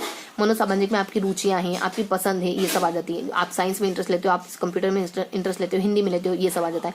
उसके बाद आपके सोशल, उसके बाद अपने साइको सोशल, यानी कि आपकी सामाजिक, उसके बाद मनोसामाजिक, उसके बाद लास्ट में अपने शारीरिक के बारे में बता दी जाती है। तो ये सारी चीजें आती है सशैक्षिक में। तो यहाँ पर जब आप सामाजिक में क्या क्या देखोगे, सामाजिक में आप कितने पंक्चुअल हो, इन चीजों को चेक करोगे, पंक्चुअलिटी को चेक करोगे, आप साफ सफाई की आदत को चेक करोगे, बच्चे की झूठ बोलता है, सच बोलता है, ये सारी आदतें चेक करोगे। कैसे चेक करोगे, इसके भी मतलब पहले देख लेते हैं। उसके बाद अपने मनोविज्ञान में क्या आता है, आपकी पसंद, आपको कंप्यूटर पसंद है, क्या आपको हिंदी पढ़ना पसंद है, गणित पढ़ना पसंद है, या फिर गणित को देख के ही गुस्सा आता है, हिंदी को देख के हंसी आ जाती है, मतलब कि खुशी आ जाती है चेहरे पर, क्या पसंद है आपको। उसके बाद यहाँ जाता अपने और एस्पेक्ट आ जाता है शारीरिक में, मतलब कि आपका हेल्थ कैसी ठीक ठाक है कि नहीं, कि बच्चे का वजन कितना है, और बच्चे में कौन सी न्यूट्रिशन की कमी तो नहीं, ये सब चीजें देखो। एक साल भर में ऐसा मानते हैं ना अपन कि साल भर में बच्चे की चेकिंग होनी चाहिए स्कूल में, तो ये सब शारीरिक के अंतर्गत आ जाता है। अब इन सबको चेक कैसे करोगे, देखो 2 मेथड तो हमेशा इन दोनों में रहती है। एक तो आप ऑब्जर्वेशन के थ्रू इन सबको चेक कर सकते हो, चेकलिस्ट के थ्रू सबको चेक कर सकते हो। उसका जो फर्स्ट ईयर में सोशल के बारे में, जो सोशल वाला एरिया है ना, उसको आप इसके अलावा भी जैसे रेटिंग स्केल, एनेक्डोटल है, उसके बाद क्रम वो अपने एक और कुछ दो तीन तरीके, जैसे इंटरव्यू वगैरह, इस तरीके से बच्चे से बातचीत करके भी तो कर सकते हैं अपन चेक, बच्चे का सोशल, यानी बच्चे का सोशल एस्पेक्ट कैसा है। तो ये कुछ इसमें थोड़े से ज्यादा तरीके होते हैं फर्स्ट टाइप में। उसके बाद आपकी जो फिजिकल होता है ना, मतलब कि अपने तीसरा एस्पेक्ट होता है ना शारीरिक वाला, उसमें थोड़े से कम होते हैं, क्योंकि आप बच्चों को इसमें ना, आप बच्चे का कैसे देखोगे, बच्चों को कैसे चेक करोगे, इसमें आप बच्चों को चेक करने का सिर्फ एक ही तरीका है इसमें, कि यूजिंग नॉर्म्स बाय डॉक्टर। जो आप स्कूल में साल भर में एक बार डॉक्टर को विजिट कराना ही पड़ता, विजिट करता ही है डॉक्टर साल भर में एक बार, क्योंकि देखो गवर्नमेंट स्कूल में भी ऐसा होता है कि साल भर में एक दो बार है ना डॉक्टर, मतलब कि जो डॉक्टर तो क्या नर्स वगैरह आते हैं कुछ, और बच्चे की हाइट वगैरह और वेट वगैरह सब चेक करके जाते हैं, और कुछ है ना टेबलेट वगैरह भी देते हैं बहुत बार, कहीं और कहीं नहीं देते हैं। तो इसको चेक करने के लिए आप ऑब्जर्वेशन और रेटिंग स्केल वगैरह नहीं, आप सीधे आप डॉक्टर से बातचीत वगैरह, ये तरीके हो सकते हैं चेक करने के। बाकी सब में वो तरीके तो हो ही सकते हैं। देखो क्या देखा आप लोगों ने, यही देखा आप लोगों ने कि सोशल आपकी क्वालिटी, आपकी स्वच्छता कितनी है आप में, उसके बाद रेगुलरिटी कितनी है, डिसिप्लिन कितना है आप में, और उसके बाद इमोशनली कितने स्टेबल हो। तो इनको ये कुछ तरीके होते हैं। तो ये अपने कुछ देखा ना। अब ये कितने टाइम टू टाइम होंगे, तो सोशल वाला तो अब हर डे करोगे, मतलब डे टू डे लाइफ में हर बार बच्चों को ऑब्जर्व करोगे। उसके बाद जो अपने मनोसामाजिक वाला है, ये भी आप डे टू डे लाइफ में करोगे, बच्चों की देखोगे, बच्चों को क्या, बच्चे की पसंद क्या है, बच्चे की रुचियां क्या है, ये सब डे टू डे लाइफ में करोगे। उसके बाद बच्चों को जो फिजिकल एस्पेक्ट है ना, ये बोले आप साल भर में एक बार करोगे। उसके बाद हाँ, एक और एस्पेक्ट और आ जाता है, वो ज्यादा को करिकुलम, यानी करिकुलम के पाठ्यक्रम के अलावा भी तो बहुत सारी सहशैक्षिक चीजें हो सकती हैं। सहशैक्षिक जो में 4 एस्पेक्ट आते हैं, आपके सामाजिक आ जाता है, उसके बाद आपके मनोसामाजिक आ जाता है, उसके बाद शारीरिक आ जाता है, उसके बाद मतलब कि पाठ्यक्रम मित्र, यानी पाठ्य सहगामी क्रिया आ जाती है। इसमें क्या क्या आ सकता है, इसमें आप अगर डांस कॉम्पिटिशन भाग ले रहे हो, डिबेट्स में भाग ले रहे हो, उसके बाद स्पोर्ट्स वगैरह, उसके बाद स्काउट वगैरह में भाग ले रहे हो, या फिर आपने कई कुछ ऐसे वगैरह लिखने में भाग लिया है, ये सारी चीजें इसमें आ जाती हैं। तो ये भी कब चेक करोगे आप, इसको चेक करने के तरीके हैं, ये भी रेटिंग स्केल वगैरह ऑब्जर्वेशन के थ्रू चेक कर सकते हो। कब चेक करोगे, जब स्कूल में ये सारी चीजें होगी, तब आपको चेक करना पड़ेगा इनको। तो ये सारे अपनों ने कुछ ड्यूरिंग देखो, उसके बाद ये इसके टूल्स और टेक्निक्स क्या हो सकते हैं, वो अपने ऑब्जर्वेशन है, रेटिंग स्केल है। कब करोगे ये चेक आप, है ना, जब स्कूल में ये एक्टिविटीज आयोजित करी जाएगी तब करोगे, एज पर स्कूल कैलेंडर।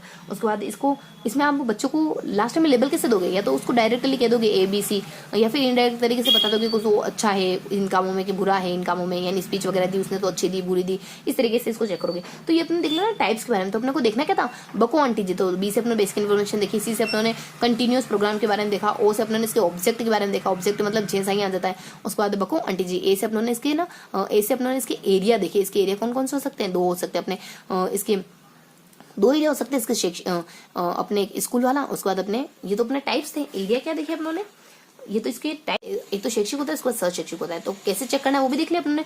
तो ब को उसका एक से अपना एरिया, और N से अपने देखा इसकी नीड। अब देखेंगे अपन इसकी नीड, यानी इसकी आवश्यकता क्यों है अपने को। देखो उसकी आवश्यकता क्यों है, इसकी आवश्यकता है ना साईं टीडी, यानी हे साईं भगवान, आप है ना, मेरी जो बीवी इतनी टेढ़ी है ना, बहुत कुटिल है, बहुत चालाक है, चंट है। यहाँ टेढ़ी मतलब कि वो फिजिकल टेढ़ी नहीं, बहुत वक्र है, बहुत मतलब चालाक है, तो उसको थोड़ा सीधा कर दो, थोड़ी सी उसमें ना चालाकी को कम कर दो। इतनी चालाकी क्या काम की, क्या आप दूसरों के 20 रुपए लेकर आप अपने आप को बहुत शाणे महसूस करते हो, है ना। तो क्या मतलब वो सब दूसरों को फ्री का लेकर के आप अपने आप को बहुत ज्यादा स्मार्ट समझ रहे हो, आज तो मैंने 20 रुपए बचा लिए, वो बचाने लिए किसी के हक के छीन लिया आपने, है ना। तो यहाँ ज्यादा अपने साईं टेढ़ी के बारे में बताना। तो साईं मेरी जो वाइफ है ना, इसे बहुत ज्यादा टेढ़ी है, बहुत ज्यादा वक्र है, बहुत ज्यादा कुटिल है, तो उसके मन में थोड़ी कुटिलता कम करो। तो साईं मतलब कि इसकी आवश्यकता क्यों है, इससे मतलब ऐसे मतलब कि सारी जो प्रोसेस, जो अपनी एजुकेशन में पूरा प्रोसेस चल रहा है ना, उसको आपको स्टैंडर्ड सेंटर्ड बनाना है, इसको आपको स्टैंडर्ड नहीं, उसको आपको बच्चे की ओरिएंटेड बनाना है, विद्यार्थी सेंटर बनाना है। इस वजह से आप ये काम करते हो, अपने इवोल्यूशन करते हो। उसके बाद बच्चे में स्किल पैदा करनी, वो अपने सोशल, अपने अपने सामाजिक है, उसके बाद अपने मनोसामाजिक है, उसके बाद अपने सोशल है, साइको सोशल है, उसके बाद कोग्निटिव है, जब संज्ञानात्मक है, ये सारी स्किल बच्चों में पैदा करनी इस वजह से। उसके बाद अपने ए से क्या जाता है, देखो साइंस से अपने ये तो देख लिया। उसके बाद ए से क्या बताया जाता है, ए से अचीवमेंट, यानी कि आपको डेवलप स्टूडेंट अचीवमेंट, यानी बच्चों की अचीवमेंट को डेवलप करना है, यानी और ज्यादा विकास करना है बच्चों के अचीवमेंट का। इस वजह से आप मूल्यांकन करते हो, ये नीड है मूल्यांकन के। उसके बाद आई से आ जाता है कि बच्चों को, आई से बता दी जाता है बच्चों को इंस्ट्रक्शन देना आपको, कि आप है ना इस एरिया में कमजोर हो तो अपने आप को इस एरिया में थोड़ा सा उठाने की कोशिश करो, थोड़ा सा इस एरिया में अपने आप को बढ़िया बनाने की कोशिश करो। उसके बाद टी डी, मतलब टी से क्या जाता है, अपने टी से बता दी जाता है इसमें टीचिंग टेक्निक्स के बारे में, कि टीचर को भी बताता है कि उसको कौन सी टेक्निक इस्तेमाल करनी है। अगर उसको पता चला है ना कि बच्चा इससे सीख नहीं रहा है, तो उसको ये पता चलता है कि मेरे को थोड़ी सी अपने टीचिंग मेथड में बदलाव करना पड़ेगा शायद तक।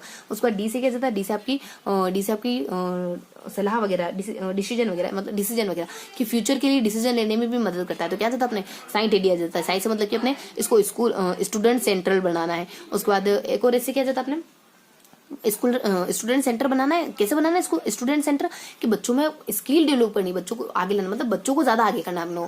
तो स्टूडेंट सेंटर बनाना है इसको, बच्चों में बहुत सारी स्किल को पैदा करना है, बच्चों में बहुत सारी अलग अलग स्किल को पैदा करना है, ताकि बच्चा अपने आप में कॉन्फिडेंस फील करे। और उसके बाद ए से बता दिया जाता है कि इसमें ए से इसमें बच्चे में अचीवमेंट, बच्चे में बहुत सारी अचीवमेंट का विकास करो, डेवलप करो, बच्चे में बहुत सारी अचीवमेंट डेवलप करो। और उसके बाद अपने साई आई से बता दिया जाता है बच्चों को अपने इंस्ट्रक्शन देने के लिए, बच्चों को कौन कौन से एरिया कमजोर है उसको बच्चों को निर्देशित करने के लिए। और साई उसके बाद अपने टी डी आ जाता है। टी से मतलब कि टीचर को टेक्निक्स बताने के लिए। डी से मतलब कि आपको फ्यूचर के लिए डिसीजन लेने के लिए, कि आप कौन से एरिया में अच्छे हो तो आप अपना भविष्य उसी एरिया में बनाओ। तो ये सब आ जाता है अपने साई टी डी। और उसके बाद क्या देखना था, बको अंटी जी, तो ए से बको तक देख लिया अपने, ए भी देख लिया अपने, उसके बाद एन भी देख लिया अपने नीड। उसके बाद ए एन टी, अब लास्ट में अपने को देखना है टी टी, यानी इसके टाइप देखने। इसके टाइप कौन कौन से हो सकते हैं, बेसिकली इसके दो टाइप माने जाते हैं। एक तो रचनात्मक मूल्यांकन माना जाता है, एक और अपनी योगात्मक, जिसको अंग्रेजी में फॉर्मेटिव और समेटिव असेसमेंट कहते हैं। देखो रचनात्मक मूल्यांकन कब होता है, जब आप जब बच्चों को आप कक्षा में पढ़ा रहे होते हैं ना, और बीच बीच में सवाल पूछते हो ना बच्चों से, तो वो अपने रचनात्मक मूल्यांकन होता है। समेटिव क्या होता है, जब आप पूरा सिलेबस कंप्लीट करा देते हो, लास्ट में जो वार्षिक परीक्षा होती है ना, उसको कहते हैं समेटिव असेसमेंट। तो ये अपना ना इस मूल्यांकन का लास्ट टॉपिक है। उसके बाद अपन देखेंगे ना रेमेडियल प्रोग्राम के बारे में देखेंगे अपन, यानी उपचारात्मक और निदान शिक्षण के बारे में देखेंगे। डायग्नोस यानी आपने उसका निदान करा, अब रेमेडियल अब बच्चे का आप उपचार कर रहे हो, तो ये सब बता दी जाता है। तो यहाँ अपने फॉर्मेटिव असेसमेंट क्या होता है, फॉर्मेटिव असेसमेंट की थोड़ी सी इन्फॉर्मेशन देखेंगे। क्या इन्फॉर्मेशन देखेंगे, बस इतनी सी, थोड़ी सी जानकारी यहाँ देखेंगे, थोड़ी सी जानकारी यहाँ देखेंगे। क्या देखेंगे, यहाँ तक देखेंगे, फिर अपना समेटिव शुरू हो जाएगा। फॉर्मेटिव के बारे में थोड़ी सी इन्फॉर्मेशन देखेंगे। उसके बाद इसके फीचर, इसके गुण क्या है, इसकी अच्छी बातें क्या है, यानी रचनात्मक मूल्यांकन की कौन सी अच्छी क्वालिटीज है, तो वो देखेंगे। थोड़ा सा इन्फॉर्मेशन देखने अपन। इन्फॉर्मेशन क्या हो जाता है, CDF फी, यानी CD ABCD नहीं होती, तो पूरी ABCDEF, तो यहाँ अपने लाइन से आ रहा है CDE में सुअर F आ रहा है, तो अपने फॉर्मेटिव में बिल्कुल लाइन से आ रहा है, CDF आ जाता है। उसके बाद यहाँ आ जाता है अपने फी, यानी FI आ जाता है, FI आ जाता है, यानी फॉर्मल आ जाता है, इनफॉर्मल है ना, कि फॉर्मल और इनफॉर्मल दोनों तरीके शामिल होते हैं। जब टीचर कक्षा में फॉर्मली तरीके से बच्चों को पढ़ाता है, या फिर इनफॉर्मल तरीके से बच्चों की कमियों का पता लगाता है। नहीं कमियां नहीं, यहाँ आ जाता है अपने FI के बारे में, कि बच्चा जो टीचर है ना, वो कक्षा में फॉर्मल तरीका जो सारा बच्चों को पढ़ाने के लिए आजमाते हैं वो सारे तरीके, उसके बाद जो टीचर इनफॉर्मल तरीके आजमाता है कक्षा में, वो सारे तरीके, यानी वो सारे तरीके अपने फॉर्मेटिव असेसमेंट के अंतर्गत आते हैं। सबसे पहले CDF में क्या बताया जाता है, देखो फॉर्मेटिव असेसमेंट CDF से C से क्या होता है, C से होता है कि ये कंपेयर करना चाहता है इसको समेटिव असेसमेंट से। यानी बहुत बार इसको कॉमनली जो फॉर्मेटिव असेसमेंट है ना, उसको अपन समेटिव असेसमेंट से कंपेयर करते हैं, which attempt to monitor educational outcomes, यानी जो लास्ट में जो आउटकम को देखता है ना, कि अपना क्या आउटपुट आया, जो अपने समेटिव असेसमेंट देखता है लास्ट में वार्षिक परीक्षा के तौर पर, तो जनरली इसको कभी कभी कंपेयर भी करा जाता है। लेकिन क्या ये दोनों बिल्कुल अलग अलग चीजें हैं। ये तो अपने कक्षा के दौरान होता है, नहीं अपने लास्ट में होता है, लेकिन फिर भी कंपेयर होता है, अपने को ध्यान रखना है, कंपेरिजन होता है। C से अपने कंपेरिजन होता है दोनों में। उसके बाद अपने D से क्या होता है, D से ना ये डायग्नोस्टिक टेस्टिंग का हिस्सा माना, जो अपना डायग्नोस होता है ना, निदान, उसका उसी के अंदर समाहित होता है अपना FA, यानी कंसिस्टेंट, यानी उसी के भीतर ये कंसिस्ट होता है, उसी के भीतर समाहित होता है ये। और उसके बाद अपने यहाँ F से बता दी जाता है कि यहाँ अपने ना फीडबैक वगैरह, तो आप है ना बच्चे को फीडबैक दे सको, इस वजह से आपको फॉर्मेटिव असेसमेंट कराते हैं। उसके बाद FI मतलब कि फॉर्मल और इनफॉर्मल एस्पेक्ट, फॉर्मल और इनफॉर्मल जो अपने असेसमेंट होता है ना, फॉर्मल और इनफॉर्मल असेसमेंट, ये दोनों ही अपने इसके फॉर्मेटिव असेसमेंट के हिस्से माने जाते हैं, फॉर्मल और इनफॉर्मल असेसमेंट। उसके बाद procedure conducted by teachers during the learning process in order to alter teaching and learning activities to improve students achievement. देखो तो क्या देखा आपने, देखो सिंपल से जानकारी देखिए अपना फॉर्मेटिव असेसमेंट क्या देखा, लाइन से देखा CDF और उसके बाद FI। सी से मतलब इसको कंपेयर कराया जाता है जनरली फॉर्मेट उसके सबमेटिव असेसमेंट के साथ। उसके बाद डी से अपनों ने देखा कि ये ना, डी से अपनों ने जो डायग्नोस्टिक है ना उसी के भीतर कंसिस्ट होता है, उसी का हिस्सा माना जाता है ये। उसके बाद एफ से देखा कि ये फीडबैक लेने के लिए करा जाता है, ताकि बच्चों को फीडबैक मिले, प्रतिपुष्टि मिले और बच्चा अपने आप को इंप्रूव करे फिर। और उसके बाद अपने FI यानी एफ, ये जो अपने फॉर्मल असेसमेंट होता है ना, फॉर्मल आकलन होता है यानी औपचारिक आकलन होता है। उसके बाद इनफॉर्मल औपचारिक मतलब कि अपने अनौपचारिक आकलन होता है, ये दोनों ही इसके हिस्से माने जाते हैं। तो ये अपने देख लिया।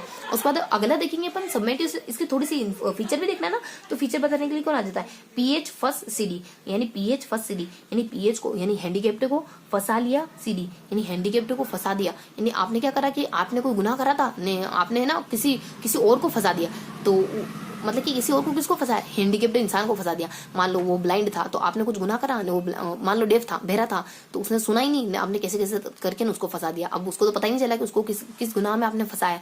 तो इस तरीके से अपने को चीजें थोड़ी सी ना ट्रिकी तरीके से थोड़ा सा अरेंज करके थोड़ा सा स्टोरी बना के याद करनी। तो अपने इसके फीचर क्या थे, आपने फंसा दिया, किसको, PH व्यक्ति को फंसा दिया, बहुत गलत करा आपने, बहुत पाप लगेगा आपको है ना। तो इस तरीके से जब नहीं याद करनी, तो अपने F से जाता है नहीं, PH को आपने फंसा दिया, मतलब कि FS आ जाता है। उसके बाद अपने CD आ जाता है लास्ट में, यानी कि फंसा PH FS और CD। देखो F से क्या जाता है कि ये ना फीडबैक लेने के लिए होता है। H से क्या जाता है अपने PH, H से क्या होता है, H से ये हेल्प करता है the student to support their peers, यानी ये बच्चों की हेल्प करता है कि वो दूसरे बच्चों की हेल्प कर पाए। यानी पता चल जाएगा कि ये बच्चे कमजोर है, तो टीचर क्या करेगा कि इन कुछ इंटेलिजेंट बच्चों को, कुछ होशियार बच्चों को कह देगा कि इन बच्चों की आप मदद करो, इन बच्चों को कुछ सिखाओ। तो ये बात भी आ जाती है यहाँ पे। उसके बाद FS मतलब कि F से क्या आ जाता है, F से मतलब F से जानकारी आ जाती है यहाँ, F से इसमें दिया हुआ होता है। देखो F से क्या जाता है अपने स्किल है, ठीक है। उसके बाद PH, F से फीडबैक, हाँ F से ही तो अपना फीडबैक है। उसके बाद P से क्या जाता है, P से अपने प्लान बनाना, यानी provide a plan to the active, यानी टीचर को एक ऐसी प्लानिंग देता है कि वो प्लानिंग बच्चों को एक्टिव बनाए, यानी टीचर को एक ऐसी प्लानिंग देता है जो बच्चों को ज्यादा से ज्यादा एक्टिव बनाएगी, यानी टीचर को बच्चों को एक्टिव बनाने की प्लानिंग देता है। तो ये यानी provide a plan for a active involvement of the student, यानी बच्चों के इन्वॉल्वमेंट के लिए एक अच्छा सा कोई प्लान टीचर को सजेस्ट करता है। और उसके बाद अपने P से प्लान आ जाता है। उसके बाद H से मतलब कि हेल्प करनी, यानी जो बच्चों की हेल्प करने के लिए बताता है। उसके बाद F से बता दी जाता है कि इसमें अपने ना, F से मतलब कि फीडबैक के लिए करा जाता है। उसके बाद S से किसके लिए करा जाता है, S यानी बच्चे की स्किल डेवलप के लिए ये काम होता है, यानी S से मतलब स्किल यानी लाइफ स्किल डेवलप करना, स्किल डेवलप करने के लिए। उसके बाद स्किल डेवलप करने के लिए फिर को करिकुलम एक्टिविटीज है, एटीट्यूड है, वैल्यूज है।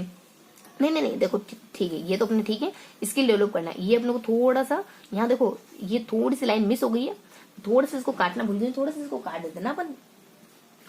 हाँ तो ये अपने को यहाँ से और यहाँ तक नहीं देखना है, थोड़ा सा लाइन थोड़ा मिस हो गई, मेरे को कहीं और लिखनी थी तो थोड़ा सा मैंने यहाँ लिख दी। हाँ तो यहाँ से अपने के F से अपने क्या देखा अपने फीडबैक के लिए। और S से क्या देखा, S से अपन देखेंगे स्कोर के लिए, यानी बच्चों को स्कोर देने के लिए, उसको कितने स्कोर मिले, यानी बच्चा अपने स्कोर में इंप्रूवमेंट करा कि नहीं करा, ये चेक करने के लिए कि इंप्रूव देयर स्कोर, यानी बच्चे की अंक बढ़ाने के लिए।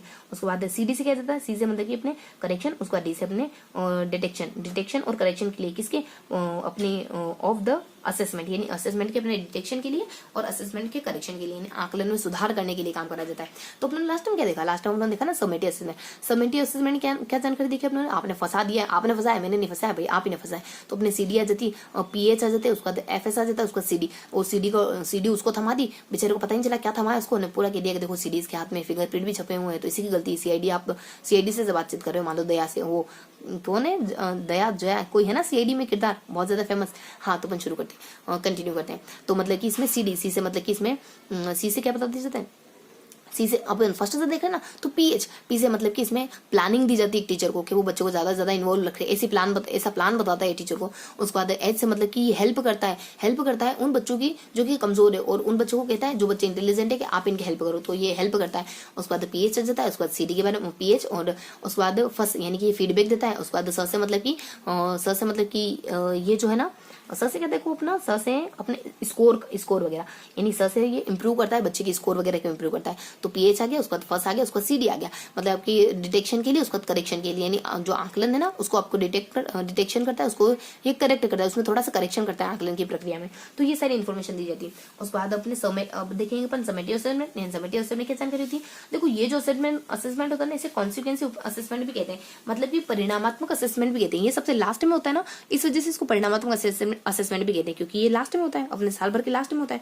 उसके बाद इसमें एससी, इसकी ट्रिक क्या अपनी, यानी कि समेटिव यानी लास्ट में एससी कास्ट के लड़के ने बाजी मार ली। एससी कास्ट का कोई लड़का था, दलित लड़का था, उसने बाजी मार ली। तो अपने सी से मतलब कि ये कॉन्सिक्वेंस यानी परिणामात्मक के नाम से जाना जाता है। एससी से मतलब कि ये ना समराइज करता है, समराइज द पार्टिसिपेंट डेवलपमेंट, यानी पूरा आपको समरी बताता है कि इस प्रतिभागी की इतनी उपलब्धि है, यानी पार्टिसिपेंट डेवलपमेंट, यानी किसी एक प्रतिभागी के बारे में उसके विकास, उसके डेवलपमेंट के बारे में बताता है कि उसने कितना विकास करा साल भर में। उसके बाद इसको है ना कन्वेंशनल वे के माध्यम से नाम से भी जानते हैं, कन्वेंशनल यानी कि पारंपरिक तरीके से भी जानते हैं। तो ये अपना देख लिया समेटिव के बारे में। समेटिव के बारे में क्या देखना था, एससी कास्ट के लड़के ने लास्ट में वार्षिक परीक्षा में आके बाजी मारी, दलित बच्चे ने बाजी मारी, तो डॉक्टर भीमराव अम्बेडकर बहुत खुश होंगे जहां भी होंगे। तो यहाँ जाता अपने सी से और एससी के बारे में। सी से एस से मतलब कि ऐसे बता दी जाता अपने कि इसको है ना अपन ये ना समराइज होता है। सबसे पहले तो सी देखेंगे ना, तो सी मतलब कि ये कॉन्सिक्वेंस होता है, परिणाम होता है, परिणामात्मक होता है, सबसे लास्ट में होता है। उसके बाद एससी मतलब कि ना ये जो होता है ना अपने ऐसे बता दी जाता है कि ये अपने समराइज होता है, यानी एक बच्चे की जो अचीवमेंट है ना उसका समराइजेशन होता है, उसका सार होता है। उसके बाद सी से बता दी जाता है कि इसको ना अपन कन्वेंशनल यानी कि परंपरागत एक मेथड, परंपरागत मूल्यांकन असेसमेंट के नाम से भी जानते हैं अपन। तो अपने कन्वेंशनल वे आ जाता है। उसके बाद नेक्स्ट क्या बताया जाता है, अब देखेंगे अपन है ना इसके कुछ थोड़े से प्रकार और देखेंगे क्या होते हैं। इसमें अपन देख लेंगे कुछ टेक्निक्स होती है। देखो स्टैंडर्डाइज्ड टूल्स और अपने नॉन स्टैंडर्डाइज्ड टूल्स। देखो अब अपने को देखना है टूल्स के बारे में। लास्ट में मैंने क्या कहा था कि बको आंटी जी, मतलब कि जी तो नहीं था, बको एंटी, तो टी लास्ट में जो अपने टी था ना वो अपने देख लिया। टी से अपने टाइप देख लिया अपने, टाइप तो देख लिया अपने। इसके कितने टाइप्स हो सकते हैं, इसके दो अपने फॉर्मेटिव और समेटिव दो टाइप्स हो सकते हैं। उसके बाद देखो वो ट्रिक लिखी हुई थी ना कि अपने आप दीदी से क्यों कह रहे हो कि क्यों दी रब को अपन पैक करके अपने घर ले चले गया, तो वो सारी चीजें आती थी, क्यों दी रब को पैक करके घर ले चले।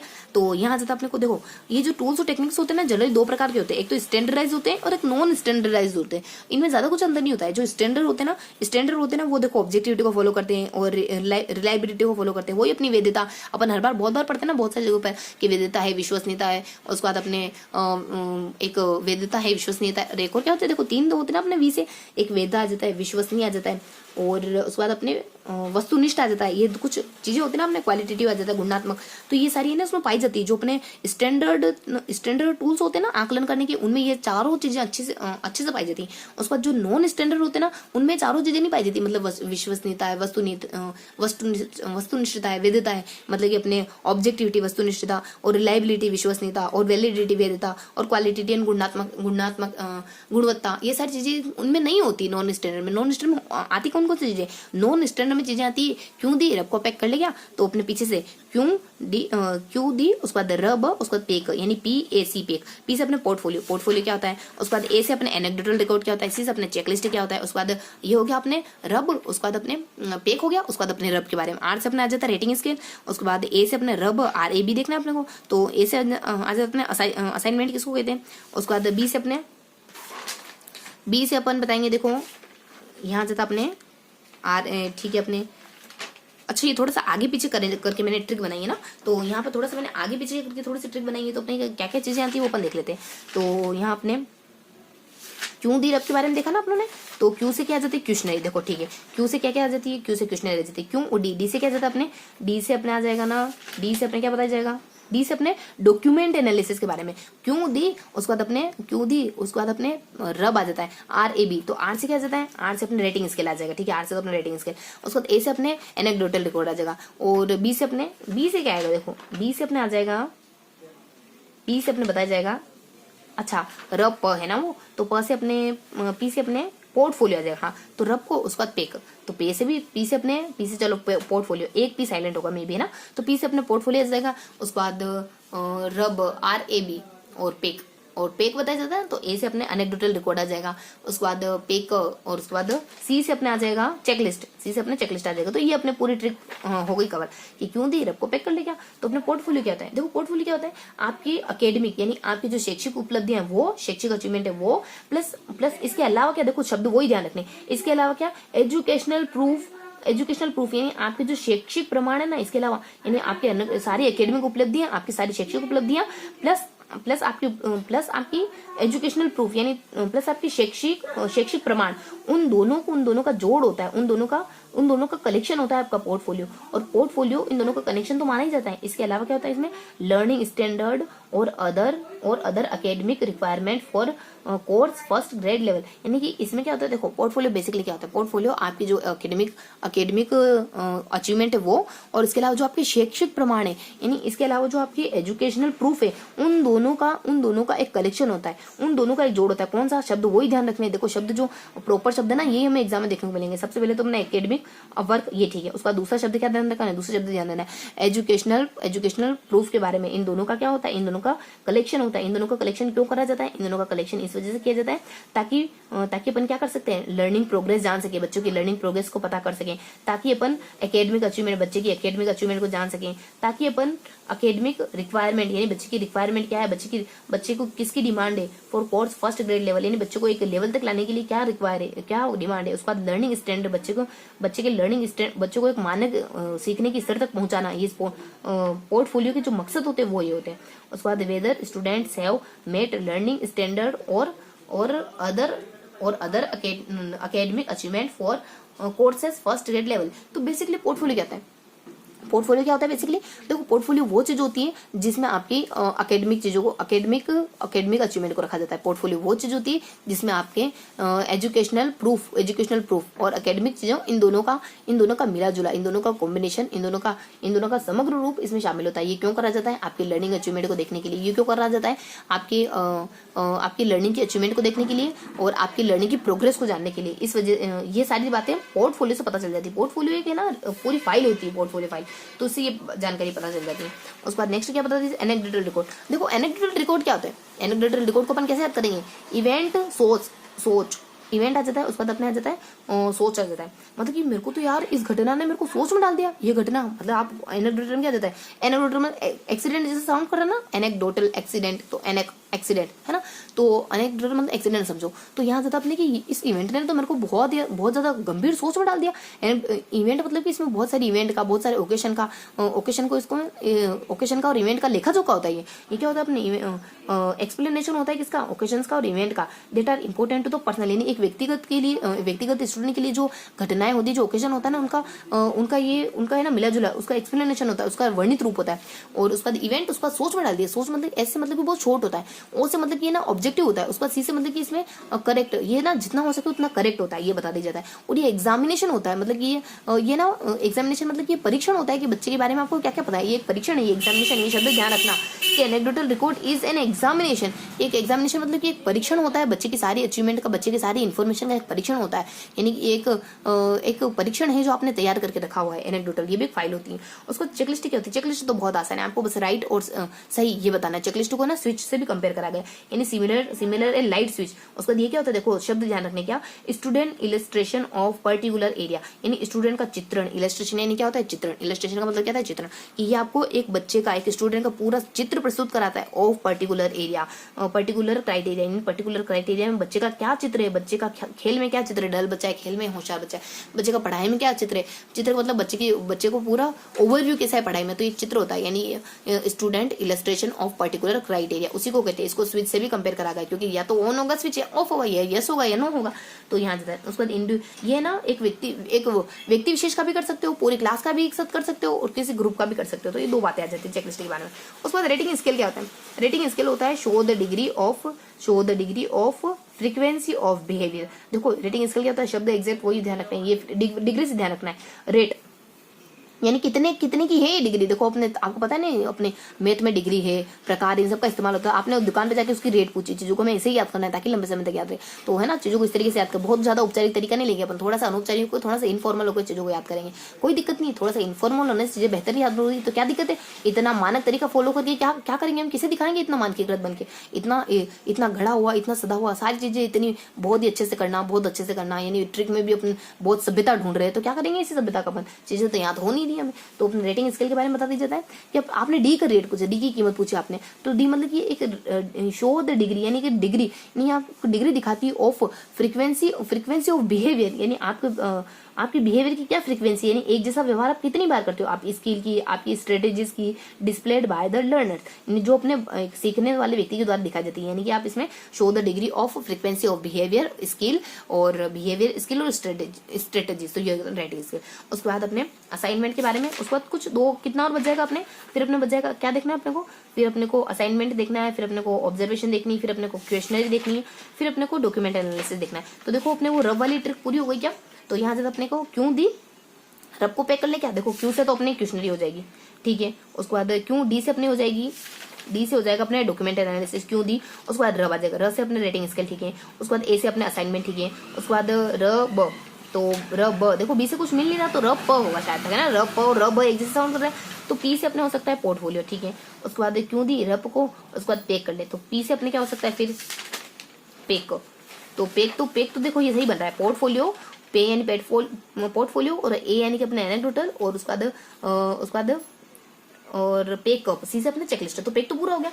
उसके बाद रब हो गया क्या पूरा, तो र से रेटिंग स्केल, बी से ए से असाइनमेंट, उसके बाद अपने र ब, देखो ब से अपने ये अपने ऑब्जर्वेशन आ रहा है, ठीक है, ऑब्जर्वेशन क्वेश्चनरी, तो अपने है ना यहाँ बी तो बी इसका मतलब बी से कोई नहीं, कोई अपने टूल्स नहीं है यहाँ पे, बी से कोई टूल नहीं, ध्यान रखना है ना। तो क्यों दी और रब को पेक, तो अपने रब भी हो गया, क्यों दी भी हो गया, और पेक भी हो गया। बस अपने को है ना रब ब नहीं मिल रहा है, ब की जगह क्या है, ब की जगह अपने ऑब्जर्वेशन और क्यू है, तो ध्यान रखना ब की जगह क्या है अपने क्यू और बी, ब की जगह ओ बी है, ओ क्यू है, ओ क्यों नहीं मिल रहा, ओ क्यों नहीं मिल रहा, मतलब कि वो क्यों नहीं मिल रहा, वो बी क्यों नहीं मिल रहा, भाई बी भी मिलना चाहिए, जब हमने ट्रिक बनाई तो बी भी मिलना चाहिए था ना, बी तो मिला ही नहीं।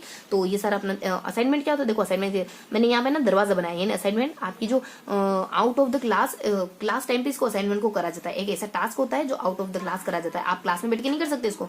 उसके बाद अपने ऑब्जर्वेशन, तो ओ क्यों आ जाता है ना, ओ क्यों नहीं मिल रहा हमें, बी क्यों नहीं मिल रहा, मतलब कि ऑब्जर्वेशन क्या होता है, information about a child collection in a natural setting in A outside of the classroom, यानी कि natural setting and outside of the classroom, यानी ऑब्जर्वेशन क्या होता है, या तो आप नेचुरल सेटिंग में करोगे या फिर आप कक्षा के बाहर करोगे, ये दोनों जगह कर। नो यानी ऑब्जर्वेशन, मुझे क्यों घूरे जा रहे हो भाई, तुम इतनी देर से क्यों घूर रहे हो, मुझे करूँ क्या 100 पर कॉल, तो आप किसी को कह रहे हो ऑब्जर्व यानी घूरना। तो यहाँ एन मतलब कि नेचुरल माहौल में करा जाता है, नो मत घूरो मुझे, और से मतलब कि अपने आउटसाइड एक्टिविटी, मतलब थोड़ा सा ट्रिकी तरीका है ना। उसके बाद क्यों से क्वेश्चनरी होती है, क्वेश्चनरी क्या होती है, फ्रीक्वेंसी अप्लाइड टूल्स और फाइंडिंग आउट चाइल्ड नॉलेज है, थिंग्स है, उसकी इमेजिनेशन है, उसकी फीलिंग है। क्वेश्चनरी क्या होती है, आप जनरली क्वेश्चनरी क्या होती है, एक क्वेश्चन, बहुत सारे क्वेश्चनों का समूह होती है जिसमें आपको ये ना जनरली इस्तेमाल होने वाली चीजें, इससे बच्चे के नॉलेज के बारे में, बच्चे की इमेजिनेशन के बारे में, बच्चे की थिंकिंग पावर के बारे में, सोर्स ऑफ एफए, यानी जब आप क्लास में बच्चे को पढ़ा रहे होते हो ना, जब अपन पढ़ा रहे होते हैं ना तभी तो होता है अपने फॉर्मेटिव असेसमेंट। तो जब बच्चे को आप क्लास में पढ़ा रहे होते हैं ना, तब जनरली आप क्वेश्चन करते हो बहुत सारे बच्चे से। और उसके बाद अपने ना लर्निंग डिफिकल्टीज, क्वेश्चन करने का मकसद क्या होता है, क्वेश्चनरी का मकसद क्या होता है कि बच्चे की लर्निंग डिफिकल्टीज को जाना जा सके। तो इसमें दो ही बातें आती है कि क्वेश्चनरी होती है ना, वो जनरली बार बार मतलब कि फ्रीक्वेंसी से करे जाने वाले फ्रीक्वेंसी से करी जाती है, और उसके बाद अपने एफए के दौरान होती है, फॉर्मेटिव असेसमेंट के दौरान होती है, और उसके बाद है ना इससे बच्चे की डिफिकल्टीज के बारे में पता चल जाता है, ये जानकारी। उस डॉक्यूमेंट क्या होती है, डॉक्यूमेंट्री एनालिसिस मतलब कि किसी ये क्वालिटेटिव रिसर्च होता है, यानी ये बहुत गुणवत्ता वाली रिसर्च है, बहुत अनुसंधान बहुत गुणवत्ता वाला है, क्योंकि इसमें डॉक्यूमेंट होते हैं, इसमें कोई प्रमाण होते हैं पुख्ता हमारे पास, और ये किसी विशेषज्ञ व्यक्ति के द्वारा ही किया जा सकता है, हर कोई नहीं कर सकता। Document are appraised by the analyst to evaluate and estimate theme। उसके बाद देखो ये अपने देख लिया, वो क्यों दी रब, वो सारा कुछ देख लिया अपने। तो क्यों दी रब को पैक कर ले, तो क्यों से देखो, क्यों से अपने क्वेश्चनरी क्या होती है कि एफए के दौरान करी जाती है, इससे बच्चे की कमियों को पता करने की कोशिश करी जाती है, यानी कमियां मतलब कि इसमें बच्चों की डिफिकल्टीज को डिटेक्ट करने की कोशिश करी जाती है। क्यों डी से अपने वो डॉक्यूमेंट आ जाता है, डॉक्यूमेंट एनालिसिस मतलब कि ये थोड़ा है ना बहुत ज्यादा अच्छा तरीका है, ये ना कौन सा तरीका माना जाता है अपने डॉक्यूमेंटली, जो अपना थोड़ा एक रिसर्च मानी जाती है, अपनी क्वालिटेटिव रिसर्च मानी जाती है। ये किसी स्पेशलिस्ट व्यक्ति के द्वारा ही करी जाती है। देखो सारी चीजें बहुत स्पष्ट पता होनी चाहिए। पूछ सकते हैं डॉक्यूमेंट्री क्या एक टीचर कर सकता है क्या, तो नहीं कर सकता। किसी स्पेशलिस्ट, किसी अपने विशेषज्ञ व्यक्ति के द्वारा ही करी जा सकती है अपने डॉक्यूमेंट्री का कार्य।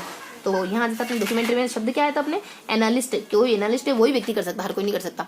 उसके बाद क्यों दी, रब को पैक कर ले क्या, तो अपने रब आ जाता है RAB, मतलब आर से अपने रेटिंग स्केल आ जाता है। रेटिंग स्केल क्या होता है, रेटिंग स्केल वही अपनी डिग्री, कितनी रेट की डिग्री है, मतलब कितने पैसे की डिग्री। पेन पेंसिल डिग्री खरीदने गए, पेन पेंसिल खरीदने गए तो आप डिग्री भी खरीद लो, कितने डिग्री की है, तो degree of frequency of behaviour skill. और उसके बाद अपने बिहेवियर स्किल के अलावा अपने स्ट्रेटेजीज तो ये मानी जाती है अपने। और आर के बारे में, रेटिंग स्किल के बारे में। और RAB, ए से अपने रब आता है ना, तो ए से क्या आता है अपने, ए से असाइनमेंट जो कक्षा के बाहर ही होते हैं। एक ऐसा टास्क होता है जो कक्षा के बाहर ही संपन्न हो सकता है, ये होता है। उसके बाद बी तो मिला ही नहीं था, बी की जगह में क्या, क्यों और ओ क्यों नहीं मिला, बी भी तो मिलना चाहिए था यार, वो क्यों नहीं मिला, हम बहुत परेशान हो गए, वो मिला ही नहीं, ट्रिप पूरी बिगड़ गई हमारी। ओ क्यों, ओ से मतलब कि हमारे ऑब्जर्वेशन क्या होता है, जब आप कक्षा में या फिर कक्षा के बाहर बच्चों को घूरते हो देखते हो ना, तो ऑब्जर्वेशन आ जाता है अपने। ऑब्जर्वेशन में क्या था, नो था ना, इन मतलब कि नेचुरल माहौल में या फिर कक्षा के बाहर। उसके बाद अपने क्वेश्चन ये आ जाता है। और उसके बाद ओ क्यों से बता देते क्वेश्चनरी वही अपने FA के दौरान उसका डिफिकल्टीज देखने के लिए, तो ये बता जाता है। तो यहाँ जाता अपने क्यों दी, उसका रब को, उसका पैक कर ले क्या, पी से अपने पोर्टफोलियो क्या होता है, आपकी सारी जो अचीवमेंट होती है कौन कौन सी, एक तो एकेडमिक अचीवमेंट और दूसरी हो सकती है आपकी एजुकेशनल। उसके बाद अपने ना एजुकेशनल प्रूफ का हमारे कलेक्शन होता है, असेस होता है, पूरा कलेक्शन होता है। और ये क्यों करा जाता है, ये करा जाता है ना आपकी लर्निंग की अचीवमेंट को जानने के लिए, ये करा जाता है आपकी लर्निंग प्रोग्रेस को जानने के लिए। ये इन दो मकसद को ध्यान में रखकर करा जाता है। और उसके बाद अपने उसके बाद पेक है ना, तो पी तो पोर्टफोलियो देख लिया। और उसके बाद एनेक्डोटल रिकॉर्ड में क्या जाता है, इवेंट आ जाता है। इवेंट को देखकर आप सोच पड़ गए, एक्सीडेंट को देखकर। इवेंट यानी इसमें इवेंट का और उसके बाद घटनाओं का मिला जुला संग्रह होता है किसी पर्टिकुलर एक व्यक्ति विशेष का। उसके बाद आप सोच पड़ गए, मतलब कि शॉर्ट होती है, बहुत ज्यादा छोटी होती है। उसके बाद एक और बात होता है ना कि छोटी होती है, इसके साथ कि एग्जामिनेशन होती है, ये परीक्षण होती है। उसके बाद ए से मतलब कि ये, उसके बाद ओ से मतलब कि ये, ओ से देखो, ओ से आ जाता है अपने के, ये ना बहुत ज्यादा ऑब्जेक्टिव होती है, यानी बहुत ज्यादा वस्तुनिष्ठ होती है। उसके बाद हमारे सोच, सी से मतलब कि इसमें ना, इसमें ना अपने देखो, सी से थोड़ी सी अच्छी से इन्फॉर्मेशन थी, करेक्ट, हाँ, कि ज्यादा से ज्यादा करेक्ट होती, सही साथ लिखी होती, व्यवस्थित लिखी, उसमें गलती के चांस बहुत कम होते हैं। तो उसका अपने पे का ज्यादा, पी से देख लिया, ऐसे देख लिया। सी से अपने चेकलिस्ट तो अपने देख लिया, सी से अपने चेकलिस्ट देखना ना, सी से अपने अभी कुछ नहीं देखा, चेकलिस्ट देखना था अपने। अब वो रेटिंग इसके लिखा था। चेकलिस्ट क्या होता है, एक स्विच होता है, एक बटन होता है ऑन ऑफ वाला। और चेकलिस्ट क्या होता है, चेकलिस्ट होता है कि बच्चे की जो, देखो ST यहाँ क्या आ जाता है, SI, यानी चेक करो, SI की ईमानदारी को चेक करो। SI की ईमानदारी किसी की, चलो SI की अपने मारने में तो ठीक है, फाइटिंग करने में तो ठीक है, लेकिन इसकी ईमानदारी कितनी अच्छी है उसको चेक करो। तो मतलब ये क्या जाता है, student illustration of particular criteria, तो ये सारी जानकारी देते। तो ये क्या था अपने, वो मैंने बताया था कि क्यों दी, रब को पैक करके घर ले चले गया। तो ये सारे अपने पूरे, ये जो सारे तरीके थे ना, ये अपने नॉन स्टैंडर्डाइज तरीके होते हैं बच्चों को चेक करने के लिए। स्टैंडर्डाइज तरीके में तो 4 गुण होते हैं, मैंने बता दिए। वो अपने वैलिडिटी है, रिलायबिलिटी है, और उसके बाद अपने क्वालिटी है और ऑब्जेक्टिविटी, ये 4 गुण होते हैं। तो ये थे अपने ना अनौपचारिक तरीके। अब अपने को देखना है थर्ड पोर्शन कौन सा पढ़ना है अपने को, जो अपन पहले शुरुआत में बताया था। मैंने शुरुआत में बताया था कि सबसे पहले अपन है ना टीचिंग ऑफ राइटिंग के बारे में पढ़ेंगे, अपन लिखते कैसे जनरली। उसके बाद अपन पूरा मूल्यांकन का पोर्शन पढ़ चुके हैं। उसके बाद अपन लास्ट में देखेंगे रेमेडियल, यानी कि अपने उपचारात्मक के बारे में तो ज्यादा कुछ नहीं देखना है, थोड़ी सी जानकारी देखनी इसमें कि ये थोड़ा सा इन्फॉर्मेशन देखेंगे यहाँ से, और यहाँ से थोड़ी सी कुछ 5-7 पॉइंट को अपन कवर करेंगे। 5-7 पॉइंट को कवर करने के बाद अपन लास्ट में देख लेंगे कुछ, थोड़ा सा अपन देख लेंगे स्ट्रेटेजीज ऑफ रेमेडियल टीचिंग, यानी इसकी क्या क्या रणनीतियां हो सकती है, उपचारात्मक रेमेडियल टीचिंग की क्या क्या रणनीतियां हो सकती है, ये देखेंगे थोड़ा सा। तो 2 इन्फॉर्मेशन देखेंगे, लगभग 10 से 12 पॉइंट देखेंगे जिसमें पूरा कवर हो जाएगा। तो अपने रेमेडियल टीचिंग में क्या देखेंगे, देखो ये होती ना, ये इंस्ट्रक्शनल वर्क होती है, ये ना निर्देशात्मक प्रोग्राम होती है। आप बच्चों को निर्देश देते हो इसमें, यानी बच्चों को निर्देश दिए जाते हैं, बच्चों को ये चीज पढ़ने की ज्यादा जरूरत है, तो इसमें बच्चों को थोड़ा सा ऑर्डर दिए जाते हैं। इंस्ट्रक्शनल प्रोग्राम होती है, टीचर को इंस्ट्रक्ट करती है। देखो किसी भी, आप ऐसे भी समझ सकते हो, ऐसे भी समझ सकते हैं, ये टीचर को इंस्ट्रक्ट करती है कि बच्चे में कहाँ कमी है, कहाँ इसको सुधारना है। उसके बाद ये बच्चे की स्पेसिफिक वीकनेसेस के बारे में पता करने में हेल्प करती है, यानी बच्चे की वीकनेस कहाँ, बच्चे की दिक्कतें कहाँ है, इसमें हेल्प करती है। उसके बाद कॉमन या स्पेसिफिक दिक्कतों को पता करने में मदद करती है। उसके बाद लर्निंग डिफिकल्टीज, देखो उसके बाद ये थोड़ा सा बता दिया अपना रेमेडियल टीचिंग क्या करती है, आपकी कमियों को पता करने में मदद करती है। रेमेडियल टीचिंग उन कमियों का उपचार करने में, डायग्नोज होता है अपना कमियों को पता करना, तो उसके बाद रेमेडियल तो उपचार करना होता है ना, तो उपचार मतलब कि इन कमियों को तो आपने पता कर लिया निदान के थ्रू, यानी डायग्नोज के थ्रू, अब आप इनका उपचार करना है। तो ये तो देखिए कि लर्निंग की डिफिकल्टीज क्या क्या होती है, लर्निंग की कमियां क्या क्या हो सकती है।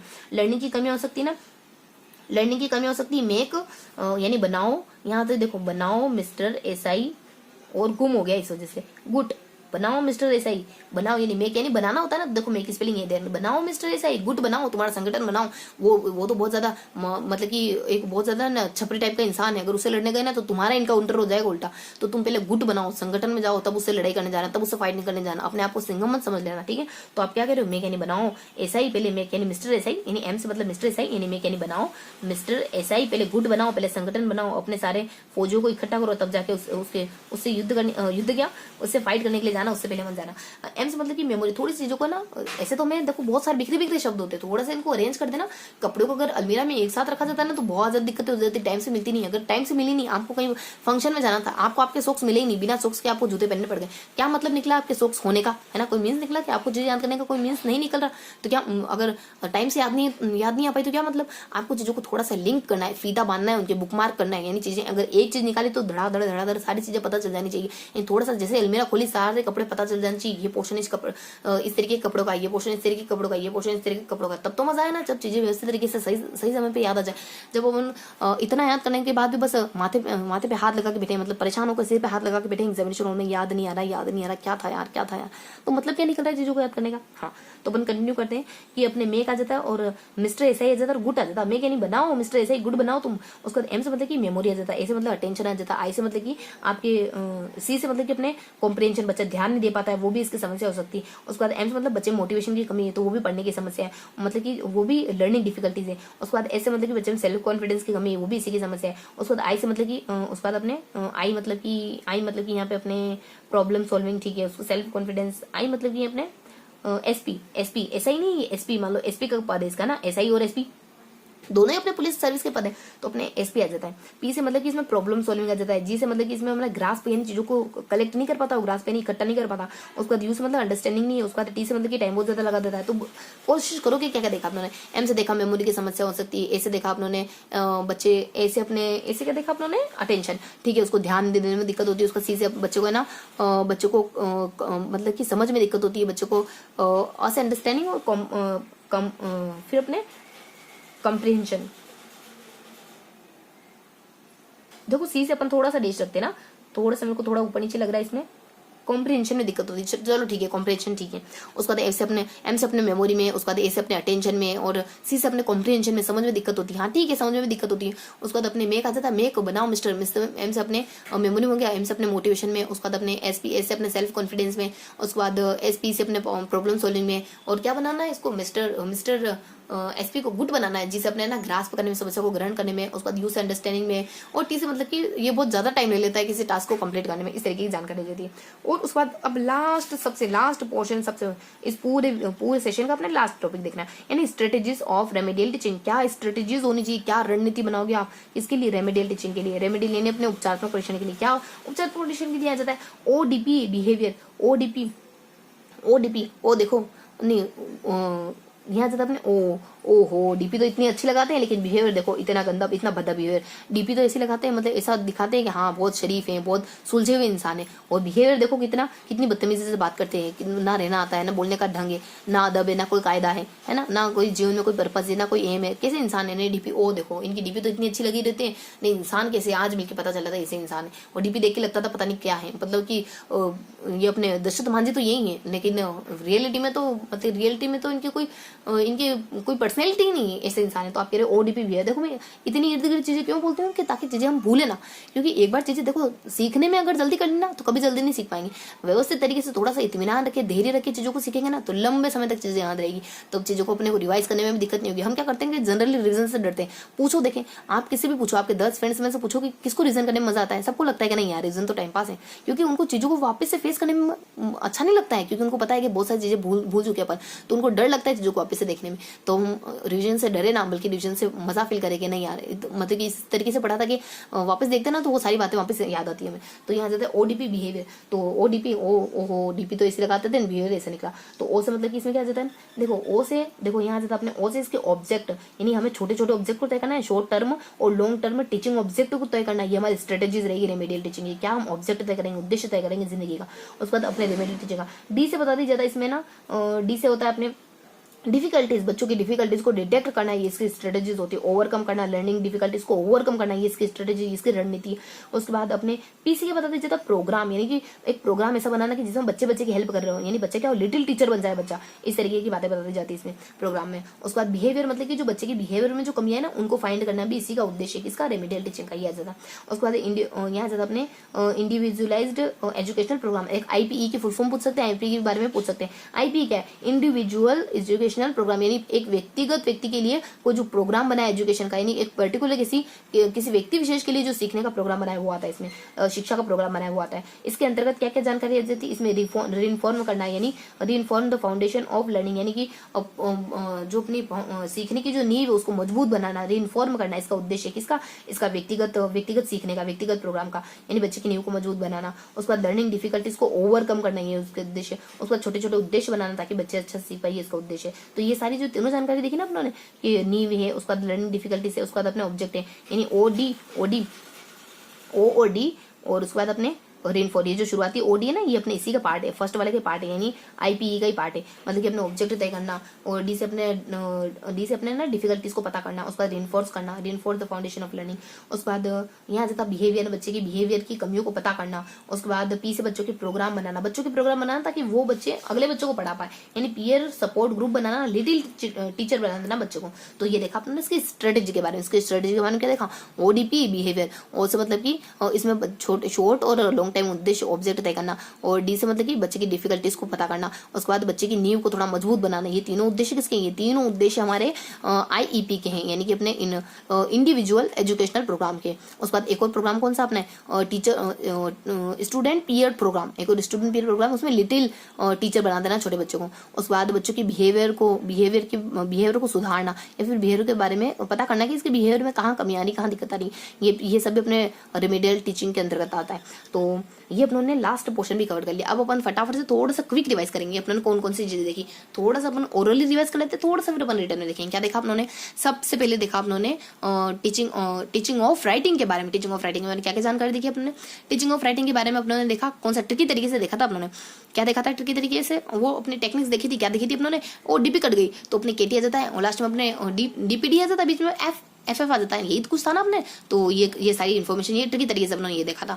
उसके बाद अगला देखा था मूल्यांकन के बारे में। मूल्यांकन में बताने में क्या जाता, बको आंटी जी आप इतने बदतमीज हो, आंटी जी को क्या कह रहे, बको आंटी जी क्या बोल रहे थे आप, बको मेरे को टाइम नहीं वैसे भी पढ़ना है मेरे को, तो बको आंटी जी। तो ये बेसिक से इन्फॉर्मेशन अपने ने फिर सी से अपनों ने इसके सी से अपनों ने ना कंटिन्यूस के बारे में देखा था, ओ से अपनों ने इसके ऑब्जेक्ट के बारे में देखा था, और उसको देखो आंटी जी, एन से अपनों ने इसके एरिया के बारे में देखा था, एन से इसकी नीड के बारे में। तो यहाँ अपनों ने ANT को कवर करा, और ए से अपने बता दिया जाता है ANT। देखो मूल्यांकन में अपनों ने क्या कवर करा, ANT को कवर करा। तो ANT में क्या किया जाता है, देखो सबसे पहले इसमें बता देते ना, बको आंटी जी, अपन बहुत बदतमीज से इंसान है, और आंटी जी को क्या करे, बको आंटी जी। तो क्विक रिविजन कर लेते हैं, फटाफट कवर कर लेते हैं।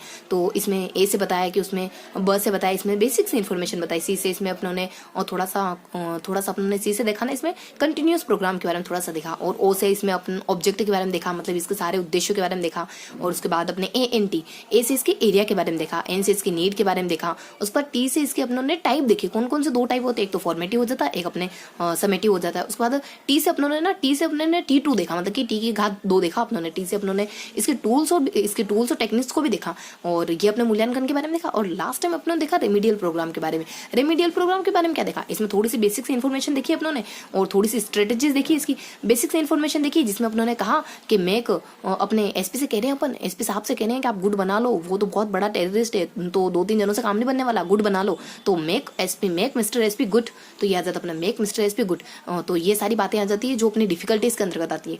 और फिर अपने बता दिया अपने लास्ट में थोड़ी सी स्ट्रेटेजी बता दी। तो इसकी स्ट्रेटेजी क्या हो सकती है, इसकी स्ट्रेटेजी में अपने ट्रिक बनाई थी कि ओ डीपी तो ऐसी लगा रखी, और बिहेवियर तो इतना गंदा है, डीपी तो ऐसी लगाते हैं जैसे कि सब सुलझे हुए इंसान तो यही हो, और इतना बेकार इंसान है, मतलब इतना गंदा बिहेवियर है। तो ये अपने लास्ट की ट्रिक आ जाती है ओ डीपी बिहेवियर।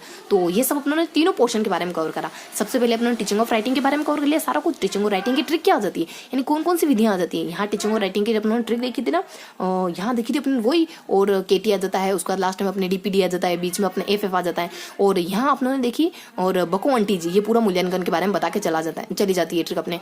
और फिर अपने लास्ट में कवर करना ना अपने रेमेडियल टीचिंग के बारे में। तो यहाँ अपने रेमेडियल टीचिंग के बारे में बस अपन एसपी को कह आप गुड बना लो, तो यहाँ आ जाता कि make SP good, make mister SP good, और लास्ट में बता दिया ओडीपी बिहेवियर। तो ये सारी ट्रिक थे इसकी। अब अपन थोड़ा सा इसको रिटर्न में देख लेते हैं कि अपनों ने क्या क्या देखा। तो फटाफट से अपन इसको थोड़ा सा रिटर्न में देख लेते हैं कि आज अपनों ने कौन कौन से 3 टॉपिक्स कवर करे। आज हमने पढ़ा इंग्लिश टीचिंग मेथड के बारे में। आज हमने कवर करा इंग्लिश टीचिंग मेथड को, इंग्लिश टीचिंग मेथड को ये अपनों ने इंग्लिश टीचिंग मेथड को कवर करा। आज इसमें अपनों ने देखे ना, आज लगभग अपनों ने इसमें 3 टॉपिक्स को कवर करा। कौन कौन से टॉपिक कवर करे आज अपनों ने। सबसे पहले अपनों ने देखा टीचिंग ऑफ राइटिंग के बारे में। सबसे पहले क्या देखा आपने और मैंने मिलकर साथ में देखा टीचिंग ऑफ राइटिंग के बारे में, देखा। देन अपनों ने देखा मेथड ऑफ इवेल्युएशन के बारे में, यानी मेथड ऑफ इवोल्यूशन के बारे में, लास्ट टाइम अपनों ने देखा रेमेडियल टीचिंग के बारे में। तो ये तीनों टॉपिक्स आज अपनों ने कवर करे। इन तीनों टॉपिक्स में जो ओवरऑल जानकारी देखी ना, उसको थोड़ा सा मोटे तौर पर, थोड़ा सा अपन ऊपरी तौर पर देख लेते, ताकि चीजें हमारे दिमाग में थोड़ी सी फॉर्मेटिव रूप में रहे कि आखिरकार हमने पढ़ा क्या, इतने बड़े सेशन में आखिरकार हमने देखा क्या। तो सबसे पहले आ जाता है अपने टीचिंग ऑफ राइटिंग के बारे में। टीचिंग ऑफ राइटिंग के बारे में कौन सी ट्रिक आ जाती है, यहाँ अपनी ट्रिक आ जाती है केटी। देखो सबसे पहले हमने ट्रिकी तरीके से पढ़ा कि टीचिंग ऑफ राइटिंग यानी बच्चों को लिखना सिखाने के, राइटिंग सिखाने के कौन कौन से तरीके हो सकते हैं। कौन सी ट्रिक आ जाती है, यहाँ आ जाती है अपने केटी आ जाता है, केटी, और लास्ट में अपने डीपीडी, बीच में क्या आया था अपने एफएफ, ये टेक्निक आ जाती है।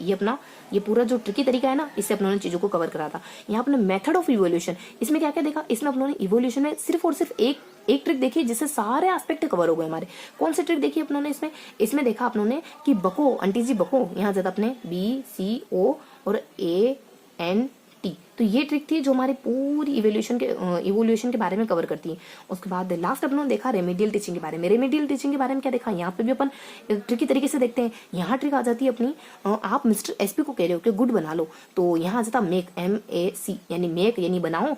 यहाँ आ जाता अपने M और SP, और क्या बनाना है उसको, गुड बनाना, तो GUT। तो ये ट्रिक आ जाती है। और दूसरी एक और ट्रिक क्या आ जाती है अपने ODP बिहेवियर। तो यहाँ जाता ODP और फिर बिहेवियर, फिर आ जाता अपना बिहेवियर। और ये जो ट्रिक थी, इससे अपने सारी चीजें कवर हो जाती है।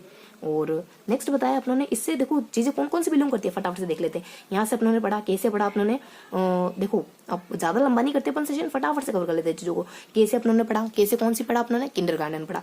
और यहाँ पे अपनों ने टी से कौन सी विधि पढ़ी, टी से अपनों ने पढ़ा किंडरगार्टन। उसके बाद ट्रेसिंग के बारे में पढ़ा। उसके बाद एफ से पढ़ा अपनों ने, एफ से एक फ्रीली तरीके से इमिटेशन करने के बारे में पढ़ा। उसके बाद दूसरे एफ से पढ़ा अपनों ने, एक फ्रीली तरीके से इमिटेशन करते अपन। और दूसरा अपनों ने एक फ्रेंच महोदय के बारे में पढ़ा था। उसके बाद डी से अपनों ने एक ओल्ड ड्रिलिंग के बारे में पढ़ा था। उसके बाद न्यू ड्रिलिंग के बारे में पढ़ा था। और पी से अपनों ने प्ले के बारे में पढ़ा।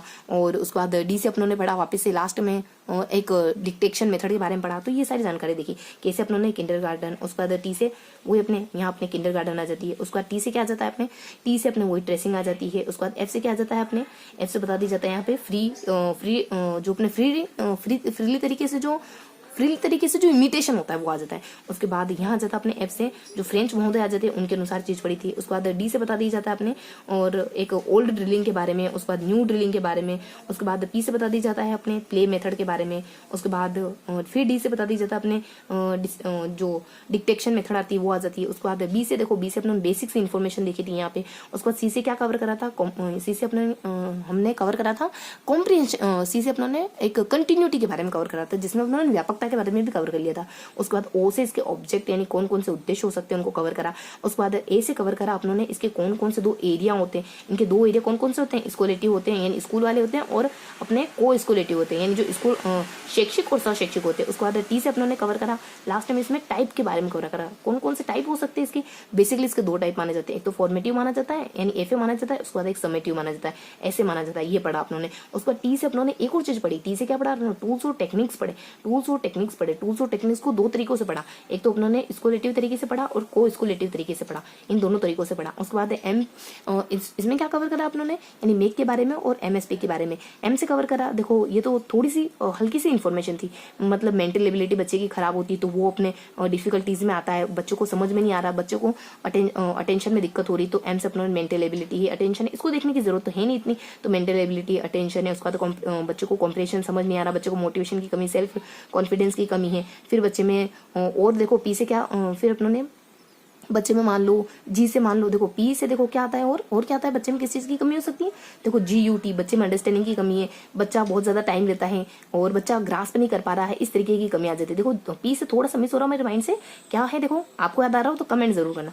और यहाँ जाता आपने फिर अपने ODP के बारे में बता दिया अपनों ने, और यहाँ पे अपनों ने ODP से पहले एक और चीज़ बताई थी, क्या बताई थी, IEP के बारे में कवर करा था अपनों ने, यानी कि अपने इंडिविजुअल एजुकेशनल प्रोग्राम को कवर करा था।